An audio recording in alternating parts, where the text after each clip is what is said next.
straight out, down the hall to the left. You're live, Eddie.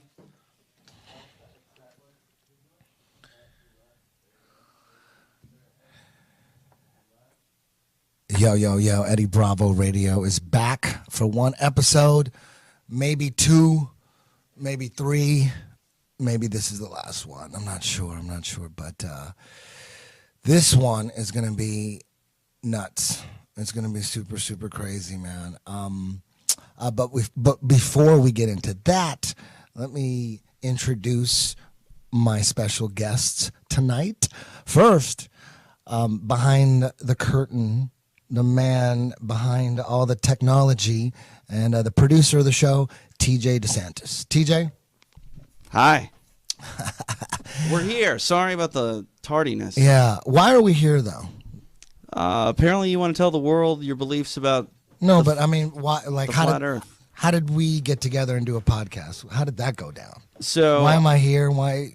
I guess what's going on? It starts like 2 years ago at the Gracie Nationals. I sat down and called a match with Denny Prokopos and Eddie Cummings, and Yes. and then after that was Javi Vasquez and Gary Tonin, and you sat next to me as the color commentator, and basically our relationship budded from that into the Eddie Bravo Invitational, and I've been begging you to let me do your podcast for a little while now. And I've been rejecting, right? Yeah.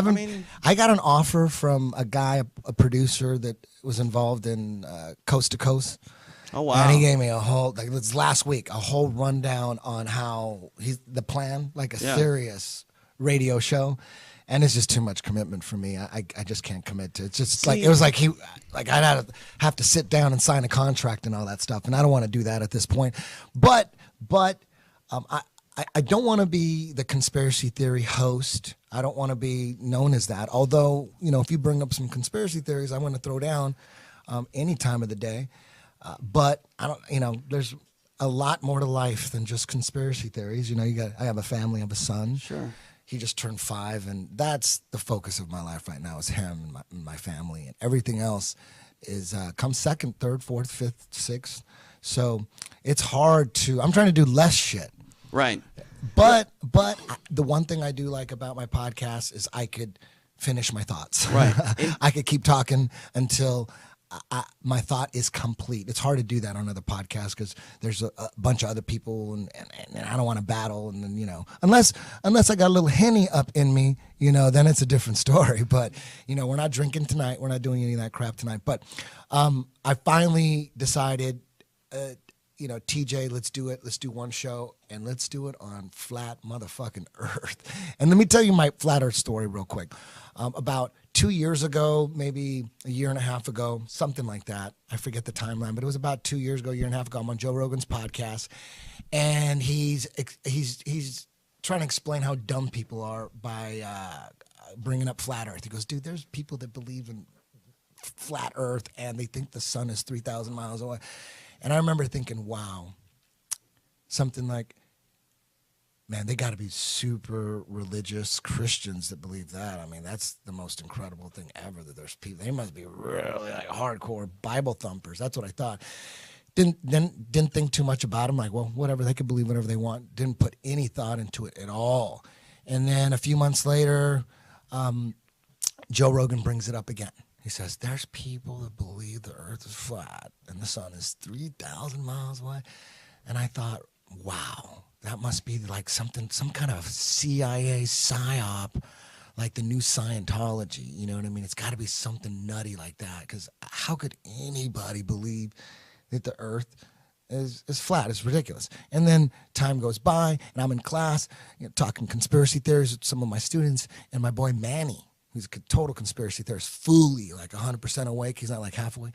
He looks at me and goes, hey, man, you ever look into flat Earth? And I looked at him instantly, and I thought, wow, I can never believe anything that comes out of this guy's mouth again. I thought I lost a soldier. I couldn't believe it. I was like ashamed, like, fuck, man, don't ever bring that shit up around me again. It's embarrassing. I thought I lost a soldier. And then a few months later, another guy comes up to me and says, hey, man, you ever look into flat Earth? And I said, I thought he was just the dumbest motherfucker ever for saying that. And I didn't say that. I just thought that. I said something like, man, that's got to be some kind of CIA operation. And he said, listen, man, I got a master's in engineering. Look into it. And we were arguing back and forth, you know, because I had an iPhone that had that, you know, that default picture of the globe. There's every day I turned it in. If you don't turn it on and I see the globe, I'm like, there's no way anybody ever can convince me that the earth is flat. It's impossible. So we're arguing back and forth. And I went home to debunk him because we were arguing and I was like full debunker mode. I'm like, do you realize how dumb you are? So I get on the internet and I'm looking, all I need is a picture of Earth from space. That's all I need. I don't care about your science this, your science that, your experiment this, and your shadow over here. Where's the fucking picture? The picture that I see every goddamn day on my iPhone. Where the fuck is it? So I'm looking, you know, I go to Google, pictures of Earth from space, and boom, a bunch of CGI pictures show up. And you'd think by now, it's 2017, there'd be tens of thousands, at least tens of thousands, maybe hundreds of thousands of pictures of the Earth from space. There should be all sorts of epic shots of I mean, if you I have this old moon picture with all these pictures of the moon that were all fake and shit, and there's a picture that they took from the moon of the Earth, and it's so perfect. You see the Earth, like it looks like it's the moon. They're on the moon, but there's the Earth. It's not the moon. It's so perfect, and they got this perfect picture of the entire planet, but it's been proven a fake.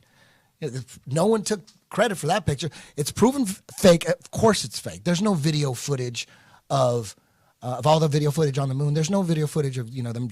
They're like on dune buggies and playing golf. They never, with a video camera, zoom up and look at the Earth. They never do that ever. They never. But there's that one picture, perfect picture. You see the Earth in the background. Come on, man. It's ridiculous. It's been proven a fake. Anyways, I digress. So I couldn't find any pictures. And right away, you know me, I'm 1,000,000% convinced the moon landings were faked. I'm not the only one. If you really, really look into it, I'm convinced 1,000,000% that we did not go. And when you find out that most of these pictures, these fake pictures, are coming from the NASA website, and immediately I thought, wait a minute, there's no fucking pictures of the Earth from space? Are you kidding me? And NASA's controlling all this shit, the same agency that faked the moon landing 6 times? I'm going to believe anything from them? And that was it right there. Once I found out, I didn't care about those goddamn experiments. You look in YouTube and everyone's talking about, oh, if you look at a shadow this right here, or, you know, the curvature of the Earth, it should be 8 inches under the fucking water or whatever. Blah, blah, blah. I don't need to know any of that. I don't need to know any of that.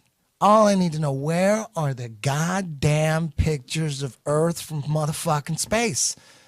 And when you have all these debunking videos, these flat Earth debunking videos, and they're using all this, you know, their version of science. Oh, it's, you know, if the sun goes around this way and boom, boom, and in 90 degrees that way, and you could tell if you got someone in Australia, boom, if they look up, like, dude, where are the motherfucking pictures of Earth from space? Why are you changing the subject? We haven't gone past that. What are you telling me that that's okay? We could just gloss over that? Oh, you know, it's because the way they take the pic, they got an explanation. And they admit they're all CGI, except for one in 1972, which is fake. They have one picture. They say one is real, 1972. All the rest of CGI. Oh, because the satellites are taking strips of the Earth, and then they put them together, and then an artist puts it together, and then, you know, because it's the strips and the camera's too close. Like, where are the fucking pictures of Earth from space? I want to see a picture. I want to see tens of thousands of them. I want to see fucking the sun over here and the moon over there. People should have posters and shit. All over the world, people should have these epic pictures of the Earth from space with the moon over here and the sun over there and the planets. There's none. I used to be one of those guys that thought, I thought I knew a lot about space because I watched them goddamn the space DVDs, stacks of them. BBC Space, Volume 1 through 12, the Universe Complete series. I watched all that shit. Every now and then I'm thinking, I'm a grown-ass man watching that shit. Every now and then, I'm like, it is kind of weird that it's like all CGI. I mean, I'm not that stupid. This ain't a real footage of a super hypernova or anything. But then I'd forget about it, and then I'd go on.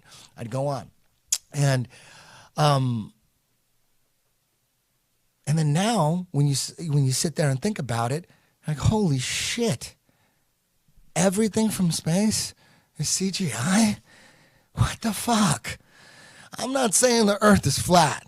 I am not saying the Earth is flat. There are no pictures of the flat Earth from space. They don't believe it's flat. I believe nobody's too sure of what the fuck we're on. And I'm open to hear more about, what guys like Eric Dubay are saying, our guest tonight. But before we get to Eric Dubay, I want to introduce Kron Gracie, ladies and gentlemen. Superstar, BJJ, black belt, son of Hickson Gracie, MMA fighter, fucking people up and rising. He's rising to the top. And yesterday, I get a call from Cron. And he said, hey, man, I see what you're doing.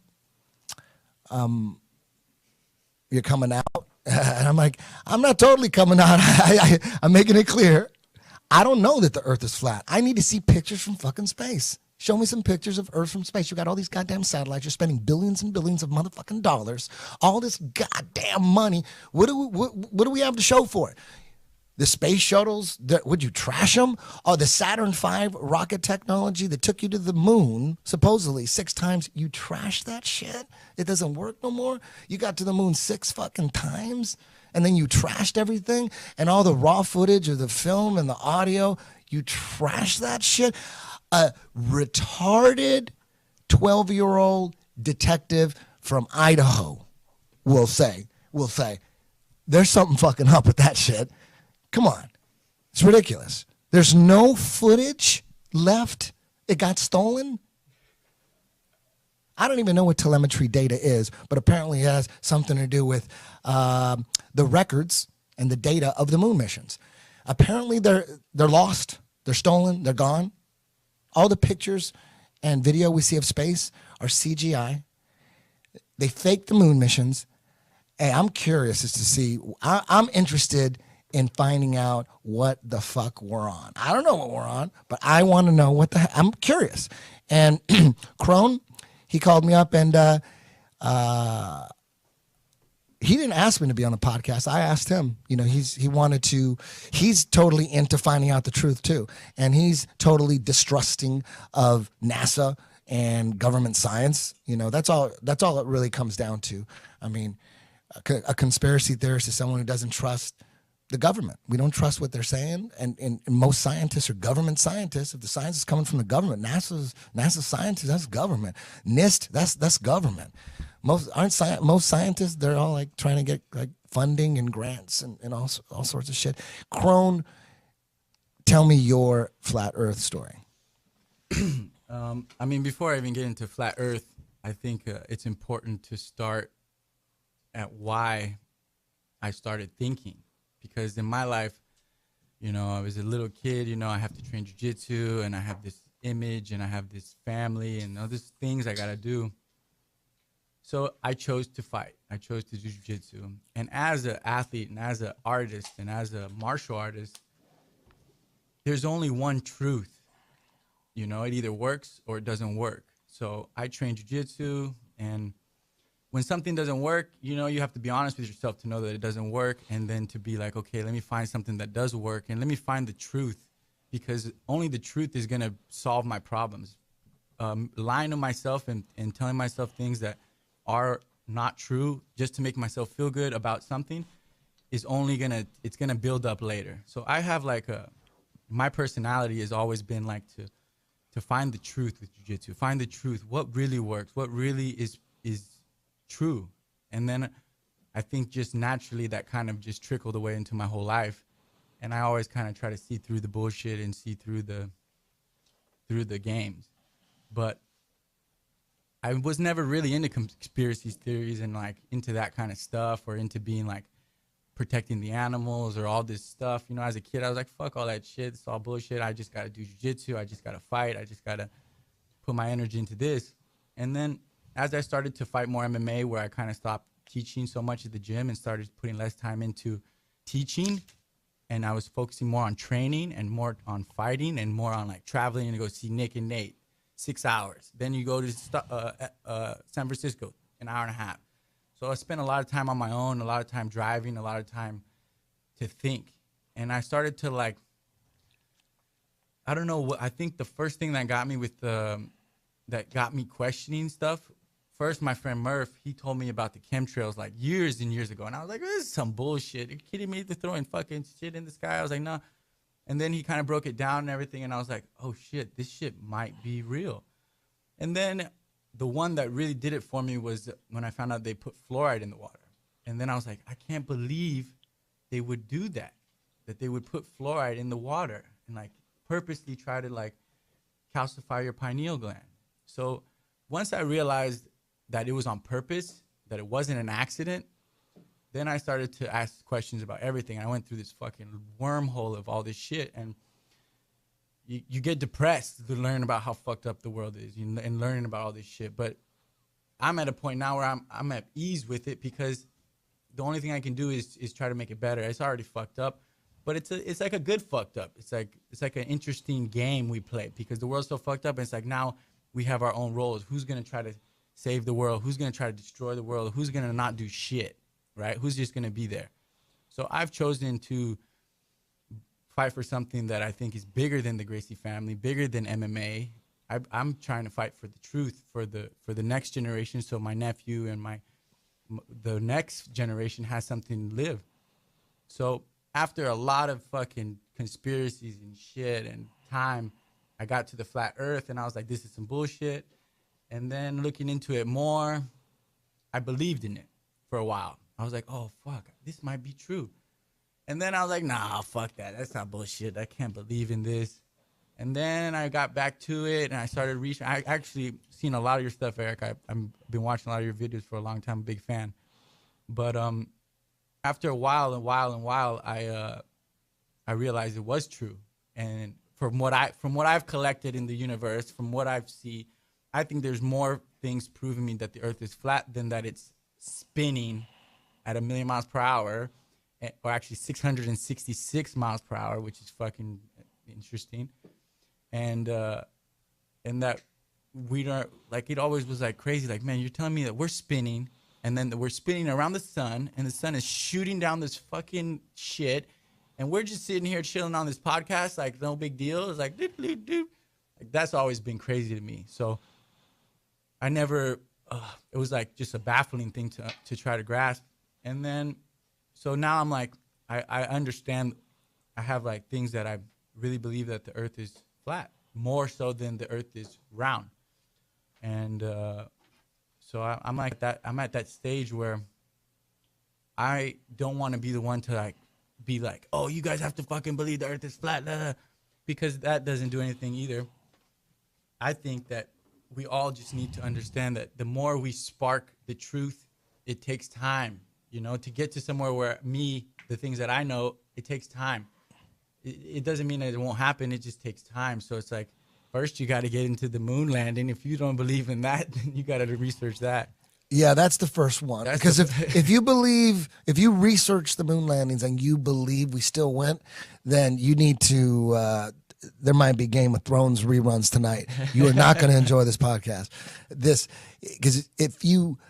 But just because you believe that the moon landings were hoax doesn't mean you're going to. That's a big leap from the moon hoax to flat Earth. That's huge. Most conspiracy theorists think the flat Earth thing is not true. It's for sure. It's like a CIA psyop. That's what. Yeah. There's people think that Eric is a CIA shill and trying to spread disinformation. TJ, tell me you are not a flat earther, but give me your story. But I got questions too before we get in. I got questions for Eric too, because there is some questions that I do have. So we'll get back to that later. But I'm not like I look at what we have, and from what we have, from what information I have, I'm more on the side of flat Earth. But I still got questions, and I still am a student of the truth. And until somebody proves me differently, I believe in what the chips I've collected. DJ? I mean, here's the thing that's interesting about this whole flat Earth thing. I believe that the Earth is round. I've been told that forever. I have no reason really to believe otherwise, but I've believed a lot of things over, the last 33 years that I've been alive, and a lot of those things have been proven not to be exactly accurate. When I was a kid, and I don't want to get all crazy, but like marijuana was treated like heroin. You know what I mean? And now you have people out there that are saying the same thing, that it actually is heroin, which is crazy. But we have state governments that are regulating marijuana, and the reason I bring up marijuana is because like it was such a bad thing for the longest time, and now it's helping local economies, and it's. I mean, how many states is it legalized in? It's like 2 for sure recreationally already in the books. I think 5 or 6. Right, but now I mean California, it's pretty much there. Yeah. It's not on the books yet per se, but like my point is like we have this war on drugs, and then all of a sudden it's like, well, never mind. We're okay with it now. We're gonna make money and tax it, etc. It's just I'm using that as a example of taking a big leap from one stance to another, and that's different. But my point is, we are told for the longest time things are a certain way, and then we find out that the stance is softened, or just to me, like, you need to question things. You need to question things. Now, again, I think that the Earth is round. I have a bunch of questions, and obviously you're going to bring Eric on, and we can ask him, because he's going to make some points, and I'm going to write down some more questions. But for me, I think that if you get like animated to the point where you're like, you're stupid, you're dumb, you're delirious, you're crazy, why wouldn't you just hear somebody out first? Do you know what I mean? Like, why would you not hear somebody out? And what's weird about this one is it's sweeping the nation. Like, it's sweeping the world. Like, so many people. Like, I think about like conspiracy theories. Flat Earth, to me, would be the most unlikely one. Look up at the sky. The moon, that's round. At least it looks round to me here. I mean, I'm curious. Does Eric think that the moon is flat? Does Eric think that the everything? There's a lot of questions. Right. There's a lot of questions. And my point is like, you're doing yourself a disservice if you won't just ask some questions to anything. Is the sky blue? What is blue? Is your blue my blue, or is it green? Not sure. But you know what I mean? Like, don't ever be set in your ways about anything. Yeah. My co-host is my best friend since I was 16. We moved to Hollywood together to be rock stars. Obviously, it failed. His name is James Watson. James, we never really talked about flat Earth at all. How are you feeling right now about it? Is it possible? I want to hear everything before I dismiss something. Okay. I want to hear everything. Okay. Do you think it's possible that, I mean, we were brought up with globes in school, and although we've never seen the Earth from space, we've gotten fake pictures. Most space footage of space documentaries are CGI cartoons. To me, that's just the giant red flag right there, man. You got all these telescopes and billions of dollars. Just seems like a scam. Like, they're just scamming money. Everything is just an easy scam. It's like, they make way more money. They just faked it than actually went. Like, maybe they were just lazy. You know what I mean? Like, shit, can we just fake this shit? People are going to die. I mean, we could get there, but damn, people are going to die. Why don't we just fake it and keep all the money? It's a way better plan. Anyways, I'm going to introduce our guest. This is really what it's all about. He's definitely one of the top experts when it comes to breaking it all down, breaking NASA down, and breaking the heliocentric model. I want to introduce Eric Dubay. Eric, can you explain really quick the difference between the heliocentric model and the geocentric model? Like, people need to understand that.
Now, Eric, explain the timeline of a flat Earth, and when and how and why did we go? It was like you said, it was flat Earth for forever, and then we switched. It was Copernicus, right? We switched, and then talk about, because most people think, only dumb people think the Earth was flat. When back then, correct me if I'm mistaken, but there was like the philosophers of the time and the scientists of the time. They were going back and forth with the flat Earth, the geocentric model versus the heliocentric model. It wasn't like there was any proof of the heliocentric model. Just somehow explain the timeline. Yeah, I've got the timeline, the history of flat Earth on my channel. You can watch that extrapolated completely. But for now, quickly, nobody thought the Earth was a spinning ball until 500 BC or so, when Pythagoras came up with it. And for the next few hundred years, other Greek philosophers toyed with the idea and wrote about it. Eratosthenes, Plato, and Aristotle. And then it disappeared for another 2,000 years. Nobody talked about it. Nobody believed it. There's no record of anyone writing books about it, anything like this, until 1543, when Copernicus came out with his book. And then suddenly it became a big topic, and with Kepler and Galileo and some of these other people coming in, giving their quote-unquote proofs for the spinning ball Earth, it slowly but surely became the mainstream model. Up until about the 1800s, when actually there was a flat Earth resurgence, when a bunch of flat Earth scientists started doing experiments and printing books and newspapers and other things, doing lectures. And so it was a hot topic of debate around the turn of the 19th century. And then, of course, with Einstein's relativity theory, which is a philosophy that basically banishes everything to ultimate relativity. So there can't be any motionless thing in the universe, like they said the Earth was. And then eventually you get into NASA with the moon landings. And nowadays they've got all these fake CGI pictures we were talking about, which everyone believes are real. So most everybody thinks that the Earth is a spinning ball now. And it's really just been a long-term propaganda campaign over the past 500 years, which, when you look into it, has been spurred by and maintained by Freemasons. Freemasonry, the oldest and largest secret society in the world, with over 5 million members in almost every country in the world. You find that Copernicus and Newton and Galileo, right up until modern day, the astronauts, almost every astronaut that claims to have gone into outer space or walked on the moon is publicly known as a Freemason. So it's the same group of people who's been promoting this idea for the past 500 years. So that's another red flag, as Eddie was talking about. There's so many red flags when you find out that the original moon landing footage has all been erased. They can't find it. And the telemetry data, can't find that. Things that would actually confirm these things to be true. They can't find those. The moon rocks have now come out to be fake. When you look into these things, it's completely obvious, as Eddie said, that the moon landing is a complete hoax. And then you got to ask, well, why would they do that?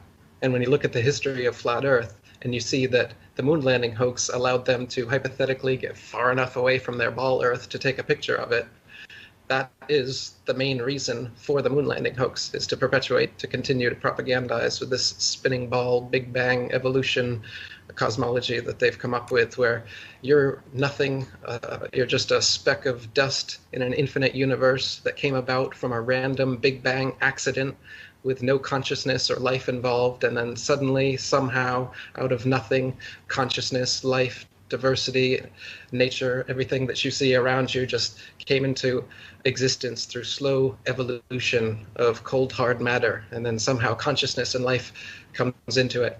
So they have this whole materialist philosophy that they've been trying to inculcate the world into, and the spinning ball Earth is just part of it. As I'm saying, it gets into evolution and Big Bang and all this other crap. And the idea is to make you believe, well, first of all, the idea is to have you stop trusting your own senses, your own experiments and experience, and to instead trust these authority figures who are giving you information, giving you pictures and videos and saying, this is the truth, trust us, instead of trusting yourself, which using your own devices and your own methods, it's easy to prove that the Earth is not a spinning ball. I have a book called 200 Proofs the Earth is Not a Spinning Ball. Everyone can check out. And you can see for yourself. I mean, NASA doesn't even claim to have 200 proofs that we live on a spinning ball. The most you'll ever be able to find is 10. They've never felt the need to try to come up with more than 10 supposed proofs that you live on a spinning ball. And in my book, I debunk all 10 of those, and I give you 200 of the opposite reasons why we're obviously not moving. We're motionless, just as you said. We're sitting here doing this podcast. You don't feel like you're spinning around an axis at 1,000 miles per hour around the sun at 66,600 miles per hour, while the sun is also moving. So it's not the heliocentric theory anymore. Now it's the acentric theory, because they don't know what the center of the universe is. So the sun is also traveling 500,000 miles per hour around the Milky Way galaxy, and the Milky Way galaxy itself is shooting millions of miles per hour off from that Big Bang that they say happened 14.7 billion years ago. They know exactly how long ago it happened too. They can make up these huge distances to the stars and these huge numbers of how far things are and how these timelines, because it's bullshit, because they just make it up. It's been getting longer and longer as they go. If you look at Copernicus's figure for how far away the sun supposedly was in his model, it was only a bit more than 3 million miles away. But then you go to Newton and it was up to 26 million, and you keep going. At one time it was over 104 million, and then they've brought it back down to 93 million right now. That's where we're at now. But flat earthers throughout the centuries, as Eddie said, have measured using sextants and plane trigonometry from different points all over the plane, and found out that the sun is very close and very small. It's like a spotlight that illuminates over the plane, about 3,000 miles above us, about 30 miles in diameter is what you get from using these actual measurements that we can do without having to trust these random scientists and their random theories. I mean, do you know how they say that they come up with the distances to the stars? The stars, they figure out how far away they are by taking a star up to a little color chart and determining how blue it is or how red it is. And they say, oh, it's blue shifting. It's blue shifting at this rate, so we know that it's this many light years away from us. A light year is another Star Trek term they came up with to make things that are trillions and trillions and trillions of miles away, supposedly, sound more plausible. So again, they're just, it's magic, you know. Oh, it's 10 trillion light years away, and we know because of the gradient of the blue on the redshift on our little color scale. Yet you can, with a telescope or with a zoom camera, with your own eyes, look at any star any night and notice every single color of the rainbow and watch it fluctuate through all colors like a pulsating disco ball. So for them to claim that they're able to gauge star distances based on color, this is just par for the course of the kind of pseudoscience that they feed you with a capital S, calling it science. I'm already convinced. So I mean, since I already have done my research and I already get past this point of, I do believe the Earth is somewhat flat, from what we can see. But I have a couple questions. One, so the stars are just lights. They're not. They're just like when you look through telescopes. Because people say, when I start talking about this, they're like, wait, when I look through a telescope, I can see the Saturn, the rim on the Saturn thing. And so explain to the people what they are looking through the telescope, or if those photos on the internet are not even real photos. Can you look through a telescope and see the rim around Saturn? There's a halo and a light around the sky, so the world must be a spinning ball, is their argument. Yeah, you can see a little halo of light around Saturn in a telescope. But Saturn itself and all of the other wandering stars, which are now called planets, the ancients differentiated the stars only as fixed or wandering, because the fixed stars, you can see they maintain their relative positions to one another night after night, century after century. For thousands of years, Polaris has been exactly above the North Pole, and all of the other fixed stars revolve perfect circles around Polaris, staying in their constellations night after night. Yet supposedly we're spinning around the sun while the sun spins around the galaxy, and the galaxy shooting off through the universe at those speeds that I mentioned earlier. If that was actually the case, then the night sky would never be the same 2 nights in a row. You would never come back around, or if you did, it would be millions of years, whatever. You wouldn't be able to have constellations. You wouldn't be able to track these things the way that we are. The only way that you can do it is because we're not moving.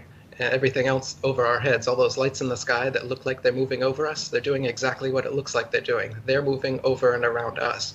We're not moving. You look at the sun move over and around us, and then you see the moon come following a similar path at a similar speed. But NASA tells you that moon is rotating around us. But we, this Earth we stand on, is rotating around the sun. But you can see for yourself that that's not the case. Just like you can feel for yourself that we're not moving. Just like you can see that the horizon is perfectly flat. Just like you know that water always finds its level, and Earth is 70+% water. You know that water can't conform to the exterior of a shape. If you put a shape in some water, it doesn't show up on the outside. So how could the Earth be a sphere? Or an oblate spheroid, or a pear, or whatever NASA has decided that it is these days.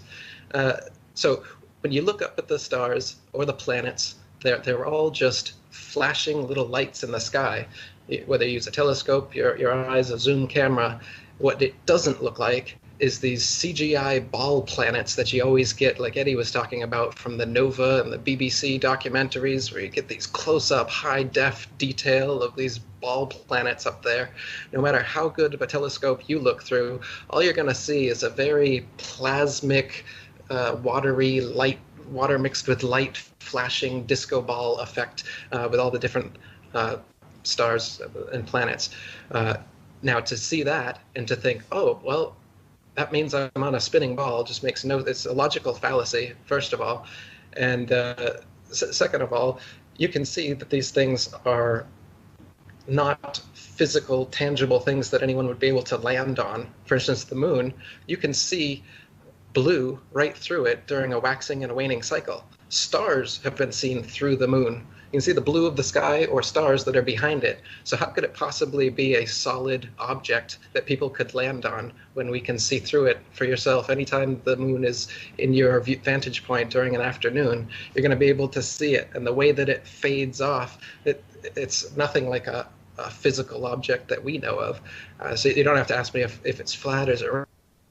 I don't know what the moon is. I don't know what the sun is, but I do know that the Earth is flat. I have 200 plus proofs for that. I heard Eddie say that there's no proof the Earth is flat. I don't know. Well, I do know. I'm absolutely sure the Earth is flat. And if you check out my channel, check out my websites, I've proven it over and over and over again. It's the one thing you can know for sure in this lifetime is that the Earth is absolutely flat and motionless. It is the most easily proven conspiracy, and that's why it's taking the world by storm, as one of the other panelists said earlier, is because it's so easily proven. It's not like the JFK assassination where you could, like Eddie was saying, you could spend your whole life trying to look into that and trying to figure out the ins and outs of it. And, it's easy to find out that that was a conspiracy, that it is not the way that they told us it was. But to find out exactly what it is, that's difficult. But with the flat Earth, it's not. It's simple. It's here every day. You can perform experiments yourself anytime you want to. People are doing it every day. There's YouTubers, Facebookers, all over social media that are doing their own experiments, proving over and over again that the Earth is flat and motionless. Meanwhile, NASA's running with their tail between their legs in damage control mode, trying to say that they've discovered gravitational waves and 7 new Earth-like planets to try and keep the sheeple in line. In reality, the world's waking up, and Eddie Bravo and you guys, Kron, Gracie, it's great talking to you too. You guys are all legends. You guys are helping bring this out. Like you said, us martial artists here, we're truth warriors. We're more than just here to compete and win for the glory of making it first or whatever. How about actually getting the truth out? This is what's most important. I've scaled back on my martial arts training and teaching a lot so that I can do this. I think it's more important. I think this is the most important thing that I could be doing right now. I think this is the most important issue anyone can be talking about right now, because we've been lied to for 500 years. And when you get this out, it's like a balloon rising to the surface being held underwater for 500 years. Water's going to splash all over the place. And it's exactly what we need in this fucked up world that we live in, where they've been lying to us in school. The entire media is controlled. The governments are controlled. And it's all part of this system. And this easily proven conspiracy of the flat Earth brings that all to the forefront so people can see clearly that we have been lied to. This shit's real. And so big kudos to you guys for doing what you're doing. It's difficult to get people with any sort of fame, any sort of following to come out about these things. Even people with no fame or following don't want to tell their friends and family because your ego doesn't want to be that ego that has to deal with the fact that you're the idiot now saying the earth is flat and all your friends are going to make fun of you. Nobody wants to be in that position. None of us here wanted to be in that position. But it takes a triple OG. You know what? I've been just abused on the internet for so long that you can't hurt me no more. My skin is thick like bamboo. I'm curious, real quick. So, like, if this is a conspiracy theory, like, why try to get everyone to believe that the Earth is round? That's my big hang up on this. Like, what is the benefit for, and who is it for the world to believe that we're on a round ball?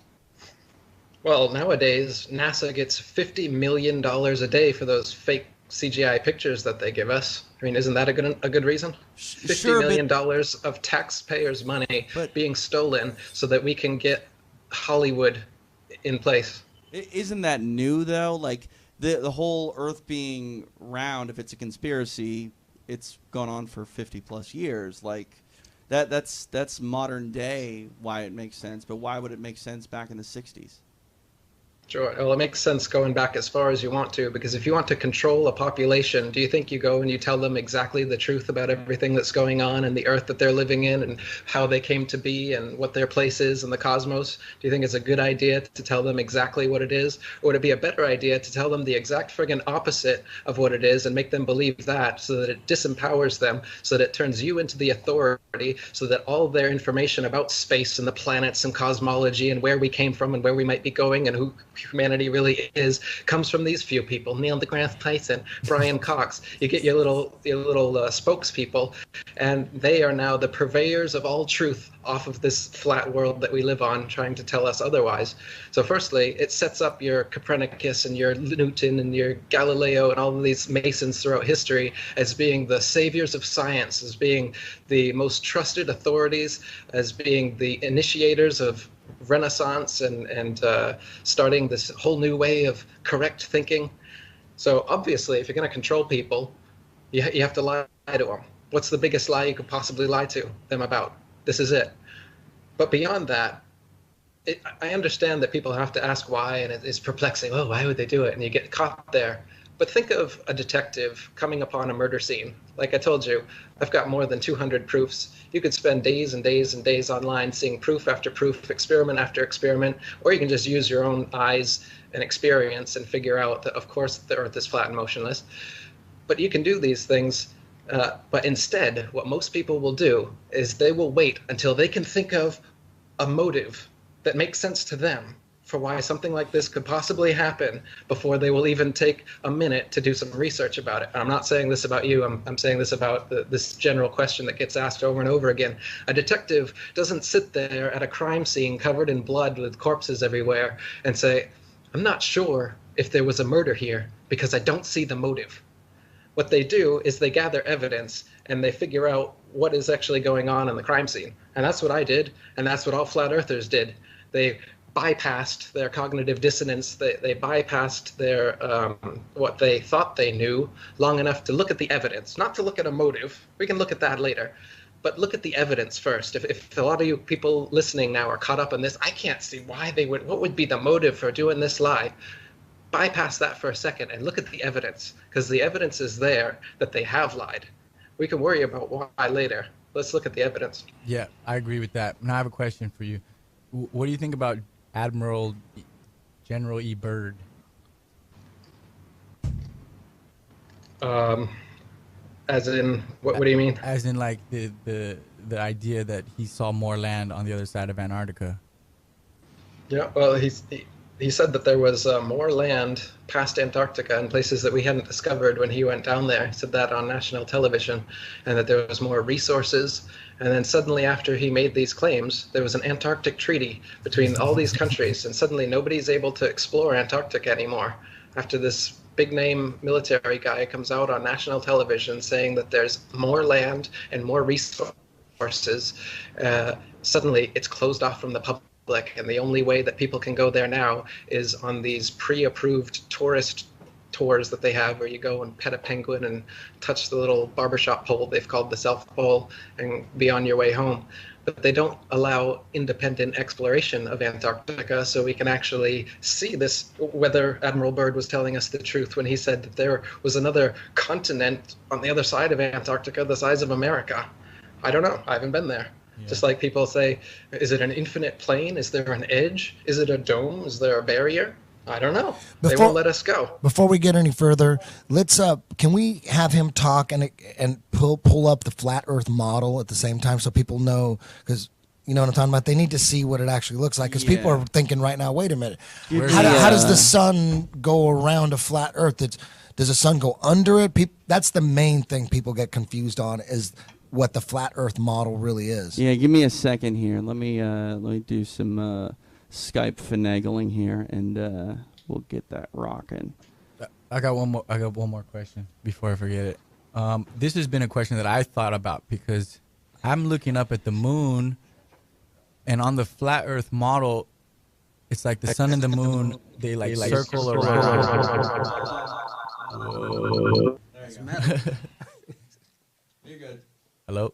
You're good. Can you hear me? Yeah, we got you. Okay. So on the flat Earth model, the sun and the moon, they kind of like circle like this around inside this dome.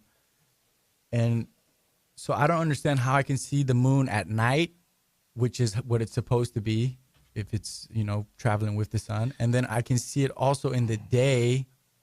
And sometimes I see it twice. I see it in the day and at night. So how does that happen? Well, we got to pull up that model first. 1 second. Working on it here. Let's go like this. But I don't know if he can hear me. Yeah, he can hear you. These are the questions. Oh, okay. Say that again. Say it again, because I didn't hear he had the volume off.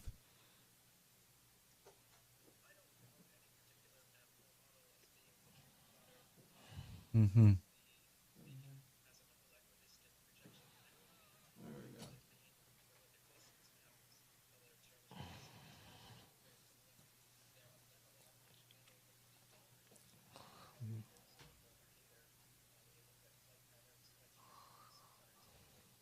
Mm-hmm.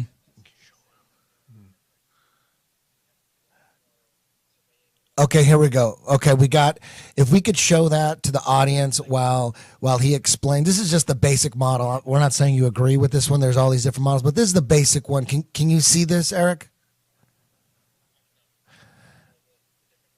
Yeah, that's showing the sun and the moon going around around the plane in a clockwise, right? Yeah, you could just leave that and let him talk. Yeah.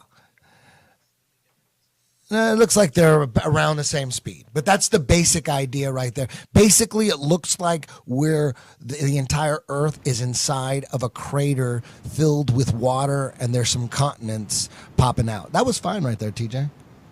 Right there, that one's good. And then it's surrounded, and all the water's being held, and it's like we're in a crater, right? That's the basic idea, right, Eric?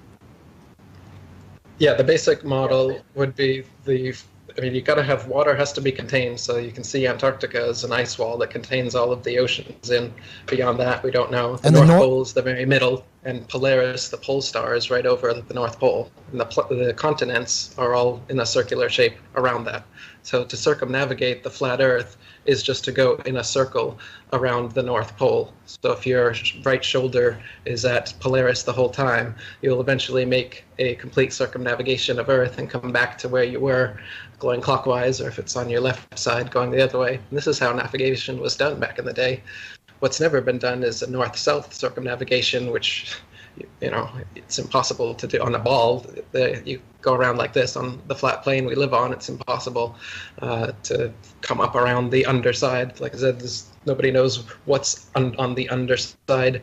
In the ball model, they claim that there's a molten core, and then there's an outer mantle and an inner mantle and a crust, outer crust and an inner crust. They've got all these layers, supposedly, of the ball Earth that they teach us in school. Yet in reality, the Russian Kola Ultra Deep, which is the largest drilling operation in history, tried drilling down into the Earth, spent 30, 40 years doing it, and they were only able to get to 8 miles down, which is not even through the outer crust that they talk about in their models.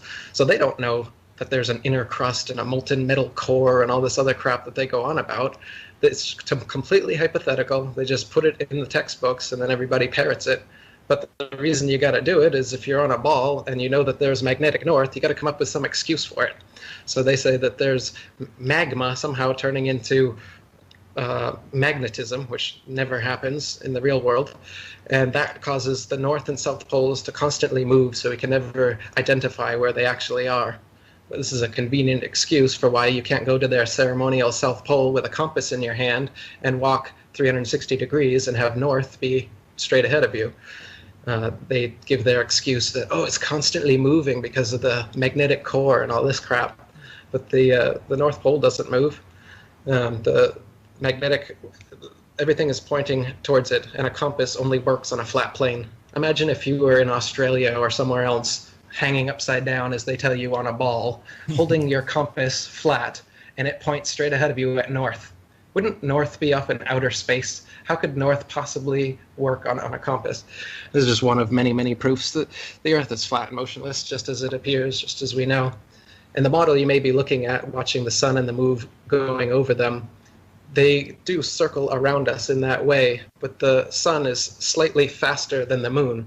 The moon takes about 25 hours, or the sun takes 24, and the moon's time changes about 10 minutes over its cycle. So they will pass each other, and you will see the moon during the afternoon, or even during the morning sometimes because of this. And so that's the actual model. They don't. A lot of the models, the computer models people have made, have them going perfectly opposite, and it's not perfectly opposite. They pass.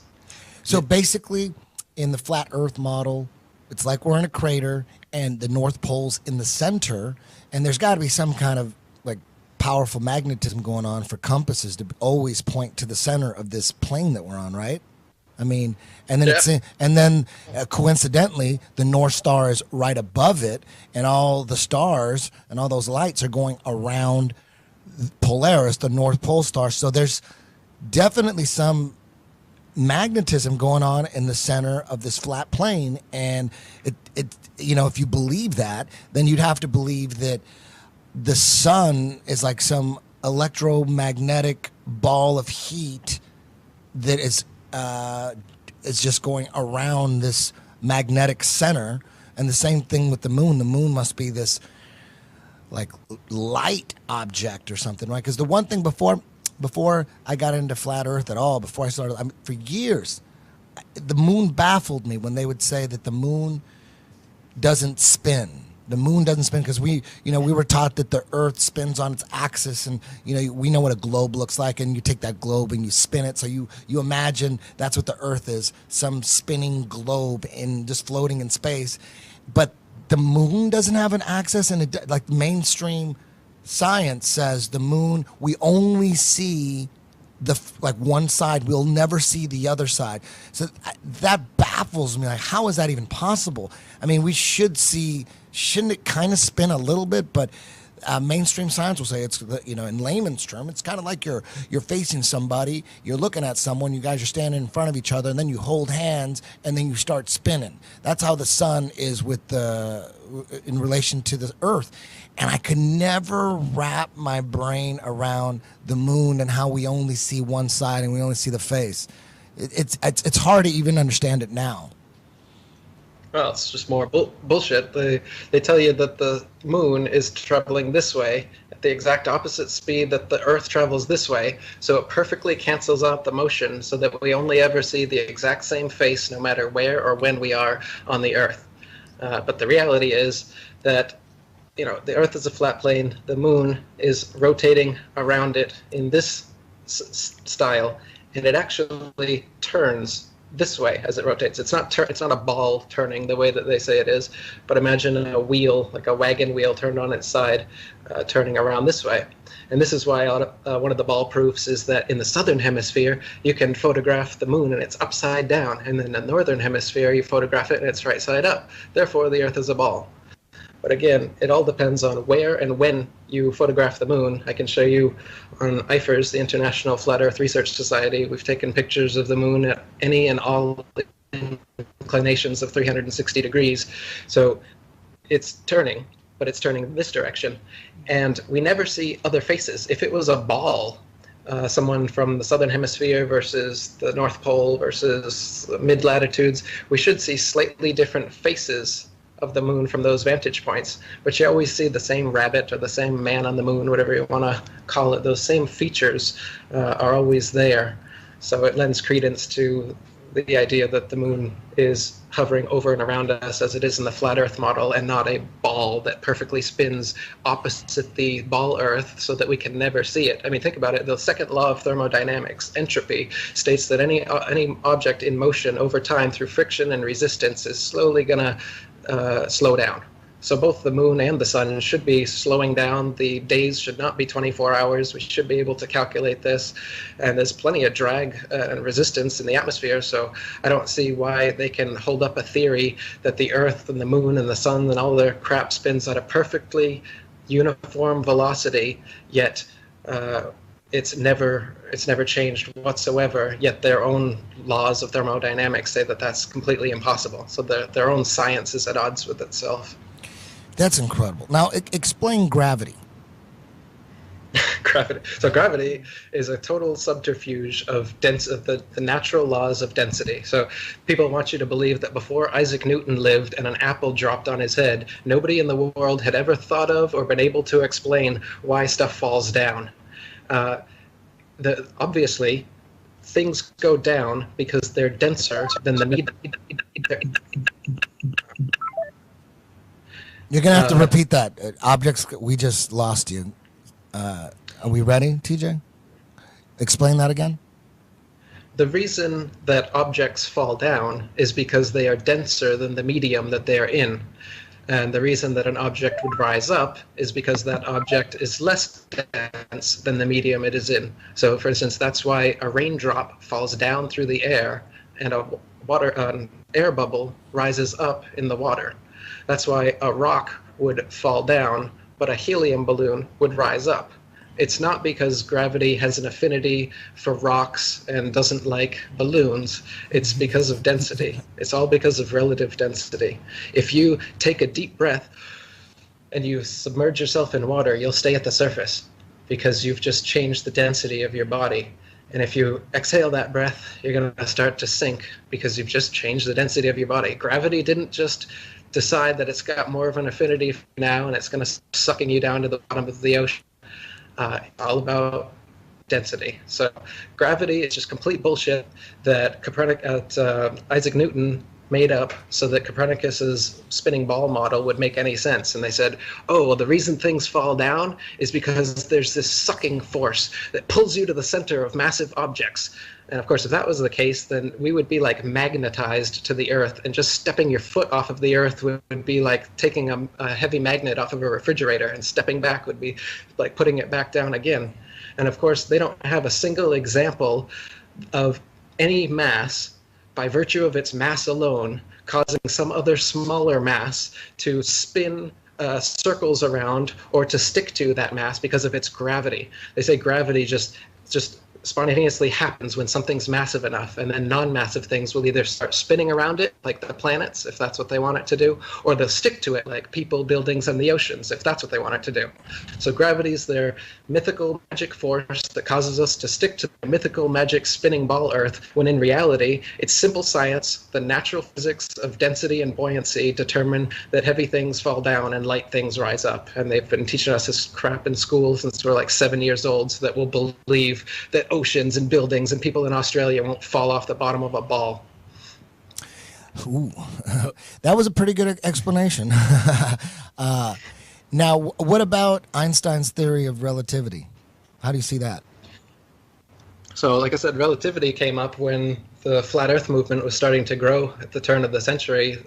Everyone was turning to flat Earth, and so they were in scramble mode trying to figure a way to get everybody back in their fantasy worldview.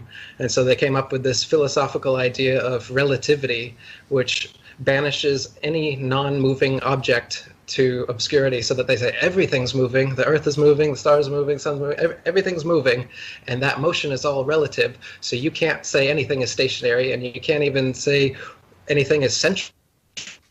That's when they got rid of the heliocentric theory too. Oh, we don't know if that's the center. So it's relativity is just another philosophical subterfuge to get people to disbelieve their own senses and start to think that, hey man, it's all relative. It's like everything's moving, so you don't know if you're moving. You wouldn't feel it. That's why you hear from all these people like, you think it's motionless because you can't feel the motion, stupid. Like, it's so stupid to believe your own common sense. But that's what they've done. They've made it ridiculous to believe your own common sense, because we've all been taught since we were little children that of course that we're moving around at thousands of miles per hour. So relativity was just the next step, and just like NASA, the moon landing hoax was the next step. Shortly after that, they got to keep. Well, nowadays, like I said, gravitational waves apparently they found in 7 new Earth-like planets they just found last week. They have to come up with their damage control nonsense to keep spinning the fairy tales so that the entranced sheeple won't wake up to the flat Earth truth. And they've been doing it for 500 years. Relativity is just yet another step along that path of damage control to try and prevent people from understanding the truth. Yeah, I think that for me, my life is like a really big on intuition and how I feel and what I sense. I'm kind of a sensitive person, so I trust my feelings and my intuition over anything. And right off the bat, I don't think that the Earth is spinning. It doesn't feel like we're spinning, and that's just off of my intuition, no science behind it. And when I go up in a plane and I go really high, I look out and it looks all flat. And one thing that I've been thinking about recently that I kind of started to feel I didn't realize before is when the sun is at 12 o'clock and it's midday, the sun is blazing hot. And then at 6 o'clock, the sun is already not hot as much. So if the sun was so far away, it shouldn't change temperatures off a little like churn. You just churn a little bit. Now it's like a lot different of a temperature. It's a lot different of the rays. So I think that means that the sun is a lot closer, because if it was so far away, one, it would churn black immediately, but it doesn't. It goes to sunset and it goes to like light out, but no sun. And then so it's like this process of like almost the sun going further away from you, because I can feel it. I can feel it on my skin when I run at 12 o'clock in the day, or when I run at 5 o'clock. I'm like, fuck, 5 o'clock is too late. I'm not getting enough sun. I need more sun in my life. So I think that my feeling has always been taking me to where I feel like it's true. And I'm like, man, this doesn't make any sense. Because one, I don't feel like we're spinning. I don't feel like when I go up in a plane that we're on a ball. When I go to Japan, I fly 10 hours. When I fly back, it's 9. It would be twice. It would be 5 hours to get there and then 20 hours to get back. It would be such a big difference in the time it takes to get to places if the Earth was spinning. But since it's not spinning, it's basically the same time. Imagine going to Australia and then coming back, it's the same time. It's like, wait, what about the fucking spin? Eric, what do they claim is the proof and when did they technically prove that the Earth is spinning? Didn't it have something to do with pendulums or something? We can't hear him. But they've tried to claim that it does, including using pendulums. In the mid-1800s, a guy named Leon Foucault started swinging pendulums and putting little pins at the end, and he used a ball and socket joint so that the pendulum was able to swing in a circle, and claimed that that's the Earth moving underneath the pendulum. And nowadays in museums all over the world, this stupid trick is still being used, where they put a pendulum, and the modern day ones are computer run. They're not even like real pendulums, but an actual pendulum, and it would all be determined based on how you start the motion. There's no way to not give some slight lateral bias at the beginning of starting a pendulum in motion. And so sometimes the pendulums would swing way too fast, sometimes they'd swing too slow, sometimes they'd swing the opposite direction, sometimes they wouldn't swing at all. But these pendulums are being used all over the world now as proof that the Earth is spinning underneath them. You have another question? Not at the moment. Now, what TJ? That video I sent you that we were going to debunk. I sent you that YouTube link that we were going to debunk. Right? It's basically the top 10. What do the top 10 flat Earth debunkers say? What's the usual thing that they say? Like, there's no way the Earth is flat because the planets. What is the most popular one? Can you hear me? Did he freeze up? It's Skyping a little bit. We'll reconnect. Can you hear that right there? Can you hear that? Yeah, we should probably tell everyone he's in Thailand, so sometimes Skype doesn't always work the best. So we're just still on. We're still on the air. Everything's rolling fine. Let me play this real quick. There's another flat earther guy on YouTube. He started off one of his videos with something really cool. Listen to this. Back again with another static plane truth video. I wanted to start by mentioning that the truth cannot be a theory. Theories can be accepted or assumed to be true, but can be proven false. The truth, on the other hand, cannot be proved as false and therefore cannot be classified as a theory. So, for example, while what goes up must come down is the truth, gravity is a theory to explain this truth, assuming the Earth is a spinning sphere in the void of space, of course. The point here is the truth is not some bizarre conspiracy theory like the moon is made of cheese or Michelle Obama isn't actually a man, but he's a reptilian shapeshifter from the constellation Draco. This is important to get out of the way ASAP, as most people apparently categorize the truth with such wild theories, and this simply isn't the case. Okay. Conspiracies are defined as situations where multiple people get together secretly to construct a... All right, enough of that. I wanted to put that out there really quick. Eric, you there? Can you... Yeah. Can you hear me now? Yeah. What was the last thing he was saying? You were explaining... Damn, you cut off. Hey, you can hear me, right? I can hear you now. Let me get into some of the main ball debunking proofs. Okay. Yes. So I mean, I'll go through a few of them. The ships over the horizon, they say that when a ship is receding away from you, the hull disappears before the masthead and it slowly goes up like that, as though it's going over the curve of the Earth. And that was one of Aristotle's first proofs that they used for the ball Earth. That was before telescopes, binoculars, or zoom cameras existed.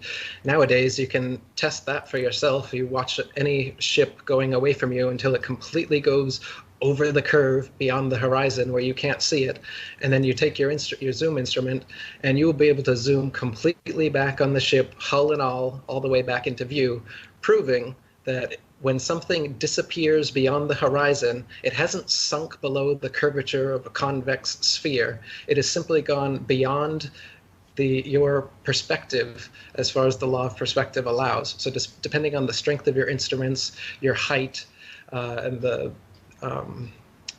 conditions of the atmosphere while you're watching, you'll be able to see a shorter or further distance.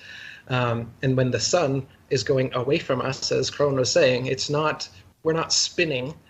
It is literally going away from us. And just like a plane or anything else, it starts to go down on the horizon, down, down, down, until it completely disappears. Now, those planes that are doing that are not about to crash into the Earth. They're not curving under the ball. Otherwise, you'd see the bottom of the plane. You don't see the bottom of clouds either. Clouds curving over. What you see is point perspective. Like any artist knows, everything converging to the one center point of wherever you're looking at that time. Just like in a narrow hallway, the edges, the sides come in to a point, the ceiling comes down to that point, and the floor rises up to that point. And that's just how our vision works. And that's why a boat going away from you seems to disappear over the curve of a ball. If you've been told it's a ball, then that's what you're going to believe. But if you get out a zoom camera and you zoom the entire thing back into focus, then you can see that's not what happened. And with the sun, as the sun is dipping down, you got to get a really good camera, but it can be done. And there are examples of this on YouTube. You can zoom it in, and the sun, which was either completely disappeared, half disappeared, you name it, on the horizon, will rise up on the horizon. The sun hasn't risen up. You've just changed your perspective by looking at it through a zoom camera and brought it back into focus. This is because it's moving away from you, just as we're talking about. So this is one of the arguments. They say that the shadow of the ball Earth is on the moon on a eclipse. That's how we know that the Earth is a ball. First of all, you don't know that that's a shadow. All you see is that the moon is being covered up by something. And second of all, just that darkness happening doesn't send the sun and the moon both in the sky while an eclipse happens, which means they're not 180 degrees apart from each other, and the sun couldn't possibly be casting the Earth's shadow onto the moon. So you got to come up with a different explanation. Ancient cultures throughout history have had an explanation. It was called Rahu, the black sun. And they said that there was a third body in the sky, which is a dark body, the same size as the sun and the moon, and it eclipses them.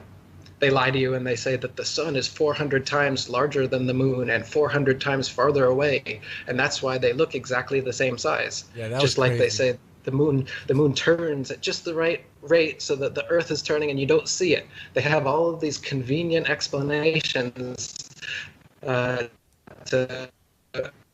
explain away your common sense like this.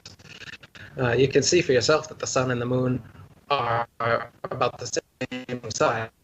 You can see that they travel about the same path. Upside down, so you have no friggin' idea what is going on here. You have no idea what's important. You have no idea what science really is. You have no idea what truth really is. So you're an absolutely malleable, pliable slave just they want you to be. And that's the real reason. But it's really difficult to tell people who are just getting into this, and they want to know why. They want to know. They haven't even looked into the evidence yet. But when you do look into the evidence, you find out the truth. You're going to find out more and more that this is a total method of control of the world. It's world domination. The psychopathic desire for thousands of years, it's come to fruition. A group of psychopaths has made this happen. They do rule the world. That's a whole nother subject that you can get into once you find out that you really have been lied to and who's doing it and why. What is another truth or another point that ball point that they bring up? Yes, why give me the another one. Earth is a ball. A Coriolis effect. They say that storms in the other hemisphere rotate counterclockwise, and toilets in the north hemisphere rotate clockwise and the other way in the south hemisphere. So you can flush your toilet, and that's proof that the Earth is spinning. But really just depends on the shape of the basin and the way the water is entering it. So a sink or a toilet in the same household could spin opposite directions depending on how the water is coming into it. So storms don't only spin clockwise in one hemisphere and only the other way. They do seem to show them the majority of time being that way to bolster their model. But you can find many examples of the opposite. And if there's an exception to the rule, then it's not a rule. And it can't be used as proof that the Earth is spinning because all these storms are supposedly spinning this way. So what people tell me a lot of times when I start to talk about this, they're like, yeah, Kron, all these facts, they might be true. But on a molecular level, you know, everything is round. They're like, oh, everything is round. Like when you go down to the atom, everything is round. And it makes sense to me, like, yeah, everything is round. But I don't think that the world is not necessarily round. I just think that what we live on is flat. So I've just given you a little idea, if you guys can see here. So we all have eyes, right? Our eyes are the center of everything. You know, when you look in somebody's eyes, you can read them. When you know, everybody has eyes. So it's like the opening for you in this world is your eyes. Everything is about the eye. And then the eye looks kind of like this in my drawing, right? It's an eye. Yeah. You got the shell of the eyelid. Uh-huh. Then you got the color, which is the line. Then you got whatever the fuck is holding that. So I believe that we are on a big eye. And this is the color, is where we live. We're in this dome over here. And whatever something's containing, or I would think is containing all this. And I don't know what's on the outside. There could be a bunch of eyes. There could be eyes all over the place in these little domes. But I think it's a pretty connective thing when you understand the color of the eye how everybody has eyes, and how the eye is like the center of everything. Like, we are the universe. We're living in a universe in their little eyes, in this big eye. That's what I believe. As for the balls, everything's balls. They say that the planets are balls. They're CGI fake images they show us are balls. Just like atoms and electrons and protons and neutrons, they show us fake images of balls, and they say that this is what atoms look like. But even through an electron microscope, you don't see little balls flying around in a solar system the way that they tell us it does.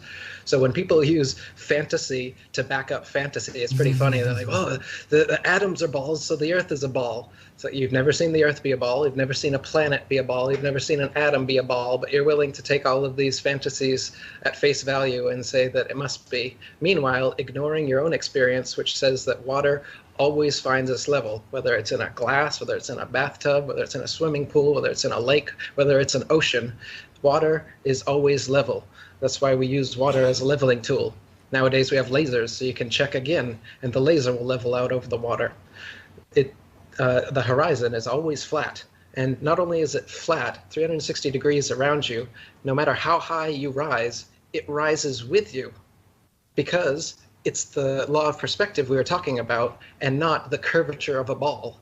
If the horizon was the curvature of the ball Earth, as you've been taught, then as you rose above it, no matter how big that ball was, it could be 1,000,000 times bigger than they say the Earth is. If it's a ball, it will curve away from you. And as you rise up, you would have to tilt your head and look down further and further to be able to see that horizon. But you'll never look down to the horizon on our Earth. It will always rise up right with you. And as you turn around, it'll be 360 degrees flat and at eye level, unless you're recording with a GoPro camera, and then it will change to convex and concave depending on the dip and the tilt of the camera, because it's a wide-angle lens. This is what the Red Bull Dive used on their outside camera. At 128,000 feet, you can see the curve of the Earth, which was the exact same curve of the Earth. If you watch right from the liftoff, when they started, the Earth was already curving that exact amount, because it's just a wide-angle lens. And then as they go up 128,000 feet, horizon's still there, and then the inside camera gives it away, which was not a wide-angle lens. As they open the door, parallel, right at eye level, the horizon was totally flat. And then when they go to the outside camera, boom, curved just like that. It's complete camera trickery. This is how they get people to believe in the ball Earth, is just using GoPro cameras. Zero-G planes are these planes that do parabolic maneuvers. The Vomit Comet you might have heard of, where you're able to be weightless. This is how they fake inside shots of the ISS. Outside shots of the ISS, they fake in dark pools, like the Neutral Buoyancy Lab at NASA, where they admit that they practice for their spacewalks underwater. And people like Luca Parmitano have been sent to the emergency room when he was supposedly in outer space because water started leaking into his helmet. And so there had to be explanations to the hospital staff and his family and everyone else as to how that could friggin' be possible. Well, it's because outer space is underwater as far as exterior shots. Interior shots are done on zero-G planes and with green screens and wires. You can even see the harnesses they use to act like they're floating oftentimes in their longer ISS shots. So it's all camera trickery, Hollywood techniques that have got people believing in the spinning ball nowadays. Nowadays, most people don't even know the stuff we're talking about, the olden day proofs like the shadow on the moon and the ships disappearing over the horizon. If they see a fake picture, they're set. That's all it takes to dupe today's public. One thing I've been wondering about lately about the moon missions is they were gone for supposedly 6 days or something like that. What is it, 4 or 5 days? Right, Eric? The first mission was 3 days.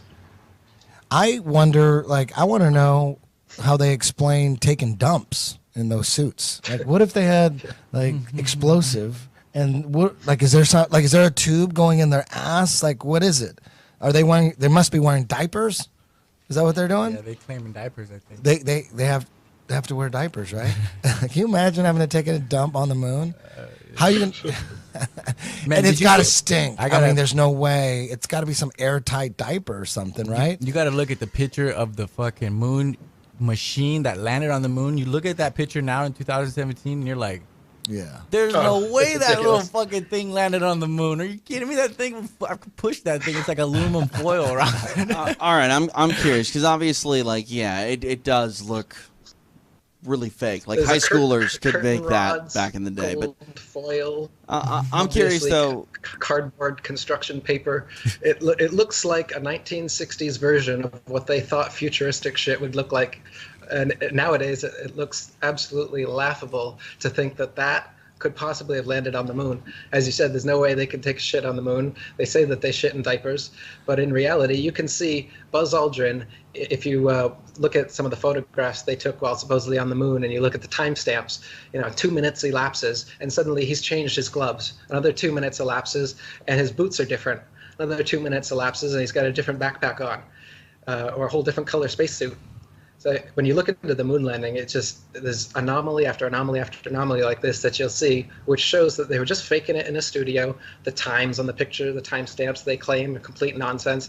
They just make it all up, and they fake the timeline. And then when you ask for actual evidence, like the original footage and the telemetry data, they just have to say, "We lost it. Sorry, $30 billion of your taxpayer money, the greatest accomplishment of mankind, having someone walk on the moon, but we lost the footage. Sorry about that." Okay, I'm having a lot of fun watching the head of NASA. I forget his name, the current head of NASA, or maybe he was the head of NASA 3 or 4 or 5 years ago. Him in front of Congress trying to get money and trying to increase their budget. Those are fucking hilarious. Have you seen these, Eric? Yeah. That's the funniest shit ever. Like the congressman going, "Wait, you're gonna? What do we need? $4 billion for? Didn't you guys already go to the moon?" And they're he's getting grilled. But this guy he sounds like a used car salesman trying to be. It's hilarious. Right. I wish we could pull that up. You know what I'm talking about, right? The guys on We the can pull Mars it up. missions are like that too. Hey, I'm You look at curious. the NASA official spokespeople for the Mars missions. The Oh, absolute yes. actors, and you can see they're just filleting Satan to try and get a couple extra dollars of taxpayer money. You guys talk about NASA like they're the game in town. Like SpaceX is sending people into space next year. At least that's what they say. What do you guys think about that? Like they want to take 2 civilians around to the dark side of the moon. Like if I'm SpaceX right now, civilian number 1, if he's willing to get on the ship, is Eric Dubay. Because if I can shoot Eric Dubay up into space and he sees the world's round, case closed, done, over. Right? No. Yeah, SpaceX is just as private as Alex Jones, and that's why SpaceX is never going to admit this. Just like Alex Jones wouldn't allow your flat Earth videos on his site, Eddie. You think Alex Jones is You think Alex Jones is part of the establishment? Absolutely, absolutely. He's just feeding us. I know him. I just don't think so because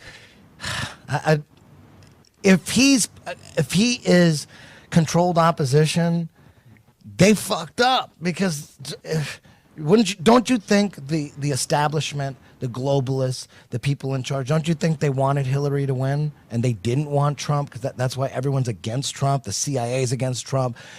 Everybody's against Trump. The whole political system, the Republicans, Democrats, entertainment, it's like Trump was an accident. And if Alex Jones is controlled opposition, that's a big fuck up there, right? Because he was responsible for Trump getting elected pretty much, right? There you go. There you go. Alex is just as establishment as Trump is, but the establishment wants you to think both of them are anti-establishment. And that's how their WWE game works, where they give you their polar opposites and you pick one or the other, and you're controlled either way. I mean, I think, Alex, no, seriously, I think Alex, I know him, I think he really, really cares about bringing liberty back to this country. I think he really is anti-globalist. Your video. Well, he censored. Absolutely. That's why he censored your videos, because he totally canceled. That's why your videos were allowed up for the first video was up for 5 hours before he took it down, where you mentioned my name over and over again. And then the next video, you did the same thing. That one lasted 4 hours. But it's flat Earth, though. I understand, because when I first heard of it, like I said at the top of the podcast, when I first heard, he didn't just hear of it.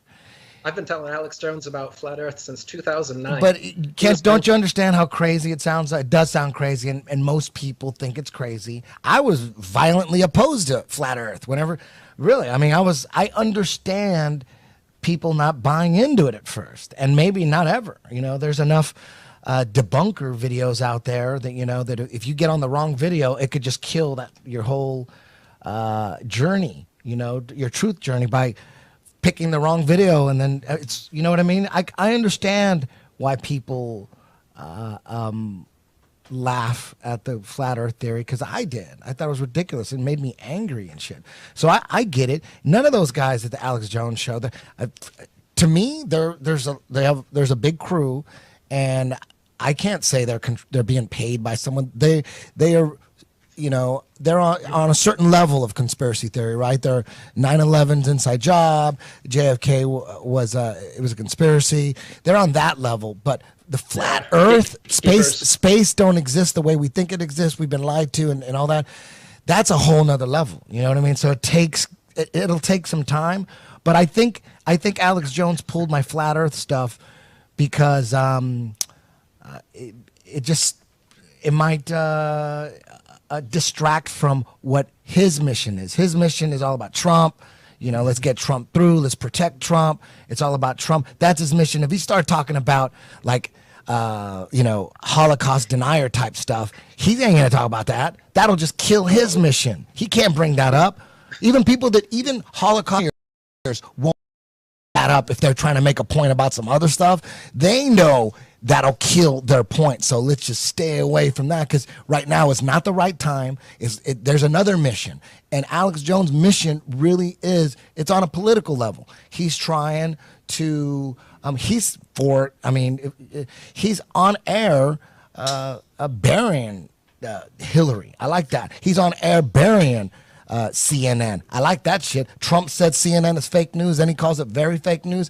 I don't know. Trump may be a trick, but damn, he's calling CNN fake news. That's some good shit right there. I like that. He's the last hope. I know Hillary. If Hillary would have got in, it was over. I'd move to Iceland. But look at Trump is the last hope. Look at all the he talked like he was against the establishment, and like he started saying all these about 9/11, about the Federal Reserve, all this shit, and then Trump. But then when he got elected, all the people he's putting into office were all the same people from before. Everybody's the same establishment. So that's where the line, I think, is. Yeah, I don't know about Trump. I don't know, but I know for damn sure he's better than Hillary. Yeah, who knows? But the point is that what does Trump bring to the table? Trump brings he brings separation. He's separating people from each other. He's separating the Mexicans from the Americans from the Americans, the blacks from the whites, the girls from the women. He's creating all this division between all of us. And I think that is wrong, because any kind of leader, anybody, anything needs to understand that we all need to work together. And like you start to Hey, you're cutting out right now, Eric. Hold on. You're cutting out a little bit, but try now. Say it again. That's what controlled opposition does. Controlled opposition is there to divide any sort of legitimate movement that might come up. And that's why Alex, you said his brand of truth, or that's what he's pushing. Yeah, if your truth has limits, then you're what's known as a gatekeeper. And that's exactly what he is. He's a gatekeeper, so that you won't ever get into the idea that we haven't been on the moon. You'll never question any sort of cosmology or NASA. You'll never understand that the Earth is flat and that that's the biggest conspiracy of all of them. Nor will he tell you about the Masons and the Jews who control the Masons, who are above them. His show is all about watering it down and claiming that the Bilderberg group is the top of the conspiratorial capstone. They've only existed for 50 years, and they are the tippy top of his conspiracy.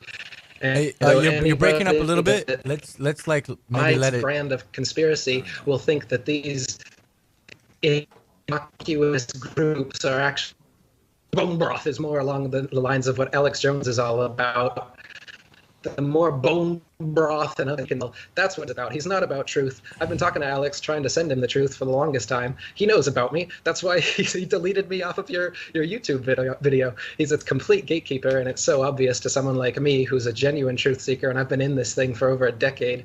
But I understand that, you know, Trump and Alex Jones, they are the second level gatekeepers for people that have broken through the mainstream and they don't actually get how deep the conspiracy goes. They're there to corral and honeypot you into never getting further than their little brand of the truth, which is, you know, sure, he says a lot of great stuff. I mean, I was an Alex Jones fan, and I agree with, you know, 80% maybe of the things that he says, but it's the 20% that not only does he not get into, but he purposely covers up. He will shut off your phone call. He will take down your video. And when you talk about flat Earth, and, oh, that's a fake phone call, cut him off. That's a flat Earth. He knows about this. He knows about all the questions about the moon landing hoax. I've seen him interview Buzz Aldrin and all the other people. He's heard you, Eddie. He knows everything. Look at their face. Look at Leanne McAdoo as she's interviewing. I mean, the gatekeeping couldn't be more obvious. I've talked to probably more people than anyone on this earth about the flat Earth, and normal people do not act the way that the people at InfoWars act when you're just trying to, especially when they're supposedly trying to give you a voice. You don't act that way when you're just having a conversation about these things, especially when you're conspiratorial-minded like Alex Jones. Why the heck can't he... You know, I can't fathom that. You know, they lie about everything else, but they don't lie about this. And of course, the voice I'm doing is part of the shtick too. Haven't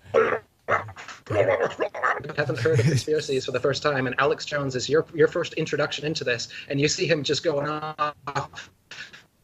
And there's compilations that are hilarious. I love watching them. I think they're. I do think that this is where your truth is coming from. This is obvious gatekeeping techniques. David Icke did the same thing with his shape-shifting reptilians from the hollow moon base. He gives you all this great information. I agree with almost everything he says, every book he writes, and then he comes out, oh, by the way, the elites are all shape-shifting reptilians that come from a hollow moon base from Jacronis. Okay, David, what the... You know what's up there. These are controlled opposition. That's what Lenin said. If you want to control, if you want to control the opposition, you have to lead it ourselves. And so they know this. They don't just give you one side of the coin. They give you the other side. And that's why everyone's falling for Trump and everything. Is, oh, look, he's saying what I want to hear. He's saying all the right things. Of course he does. Obama used to say all the things you wanted to hear 8 years ago, too. And that's why he got elected into office. They just update their rhetoric with the contemporary... Did you think they had to, because with Obama, they came with, especially after George W. What's going on? You're breaking up a little bit. You might want to just... And then they spout it, and then they go... We can't hear anything. We should just let him, like, charge up. Let's just reconnect with him quick. Okay. He got some buffer. He needed a break. Yeah.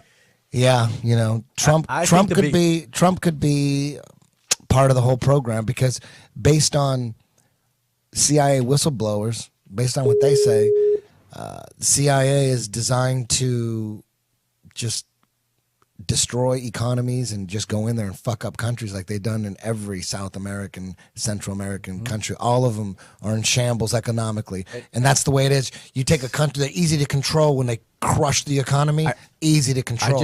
I just got back from Brazil like 2 weeks ago, and it's like, how the fuck you're going to tell me this country that has all the resources in the world, has the best like soil to do all this, and you're telling, and I'm driving through the slums. I'm like, how is this even possible? How did this get this way? Obviously, this wasn't an accident. It's not a complete shambles because it is an accident, because accidents correct themselves. People correct it. People are always working to get better. Nobody's working to get worse unless you're being purposely, unless somebody's putting holes in your boat on purpose or blowing your boat up. Either way. Yeah. Every country south of America, Mexico, all the countries, Africa, all of them, just on this side, all of them are in shambles. They're all third world type countries. You don't think they're trying to do that here? I think it's the easiest way to control, because the globalists, the people that are running the planet, I'm guessing they're not all American. I'm guessing they don't give a shit about a country. I'm guessing that it's all about control with them. It's easier to control a country when you have them broke down. They're all fighting against each other. Yeah. Ignorant. You keep them ignorant. You keep them dumb. You keep them put them on poor. Put them shitty jobs. on government food. Put them on government health care. Put them on all that shit. So if anybody steps out of line, boom, you pull the plug on them. Bam, boom. What? Boom, bam. You there, Eric? Yep, you got it. We lost you for a while there. We lost you, man. Yeah, sorry. Yeah. So enough about Alex Jones. But let me say this about Alex Jones. Let me say this. I think there's I know you think he's like getting paid to say certain things and all that. I don't know. Anything's possible, I guess. But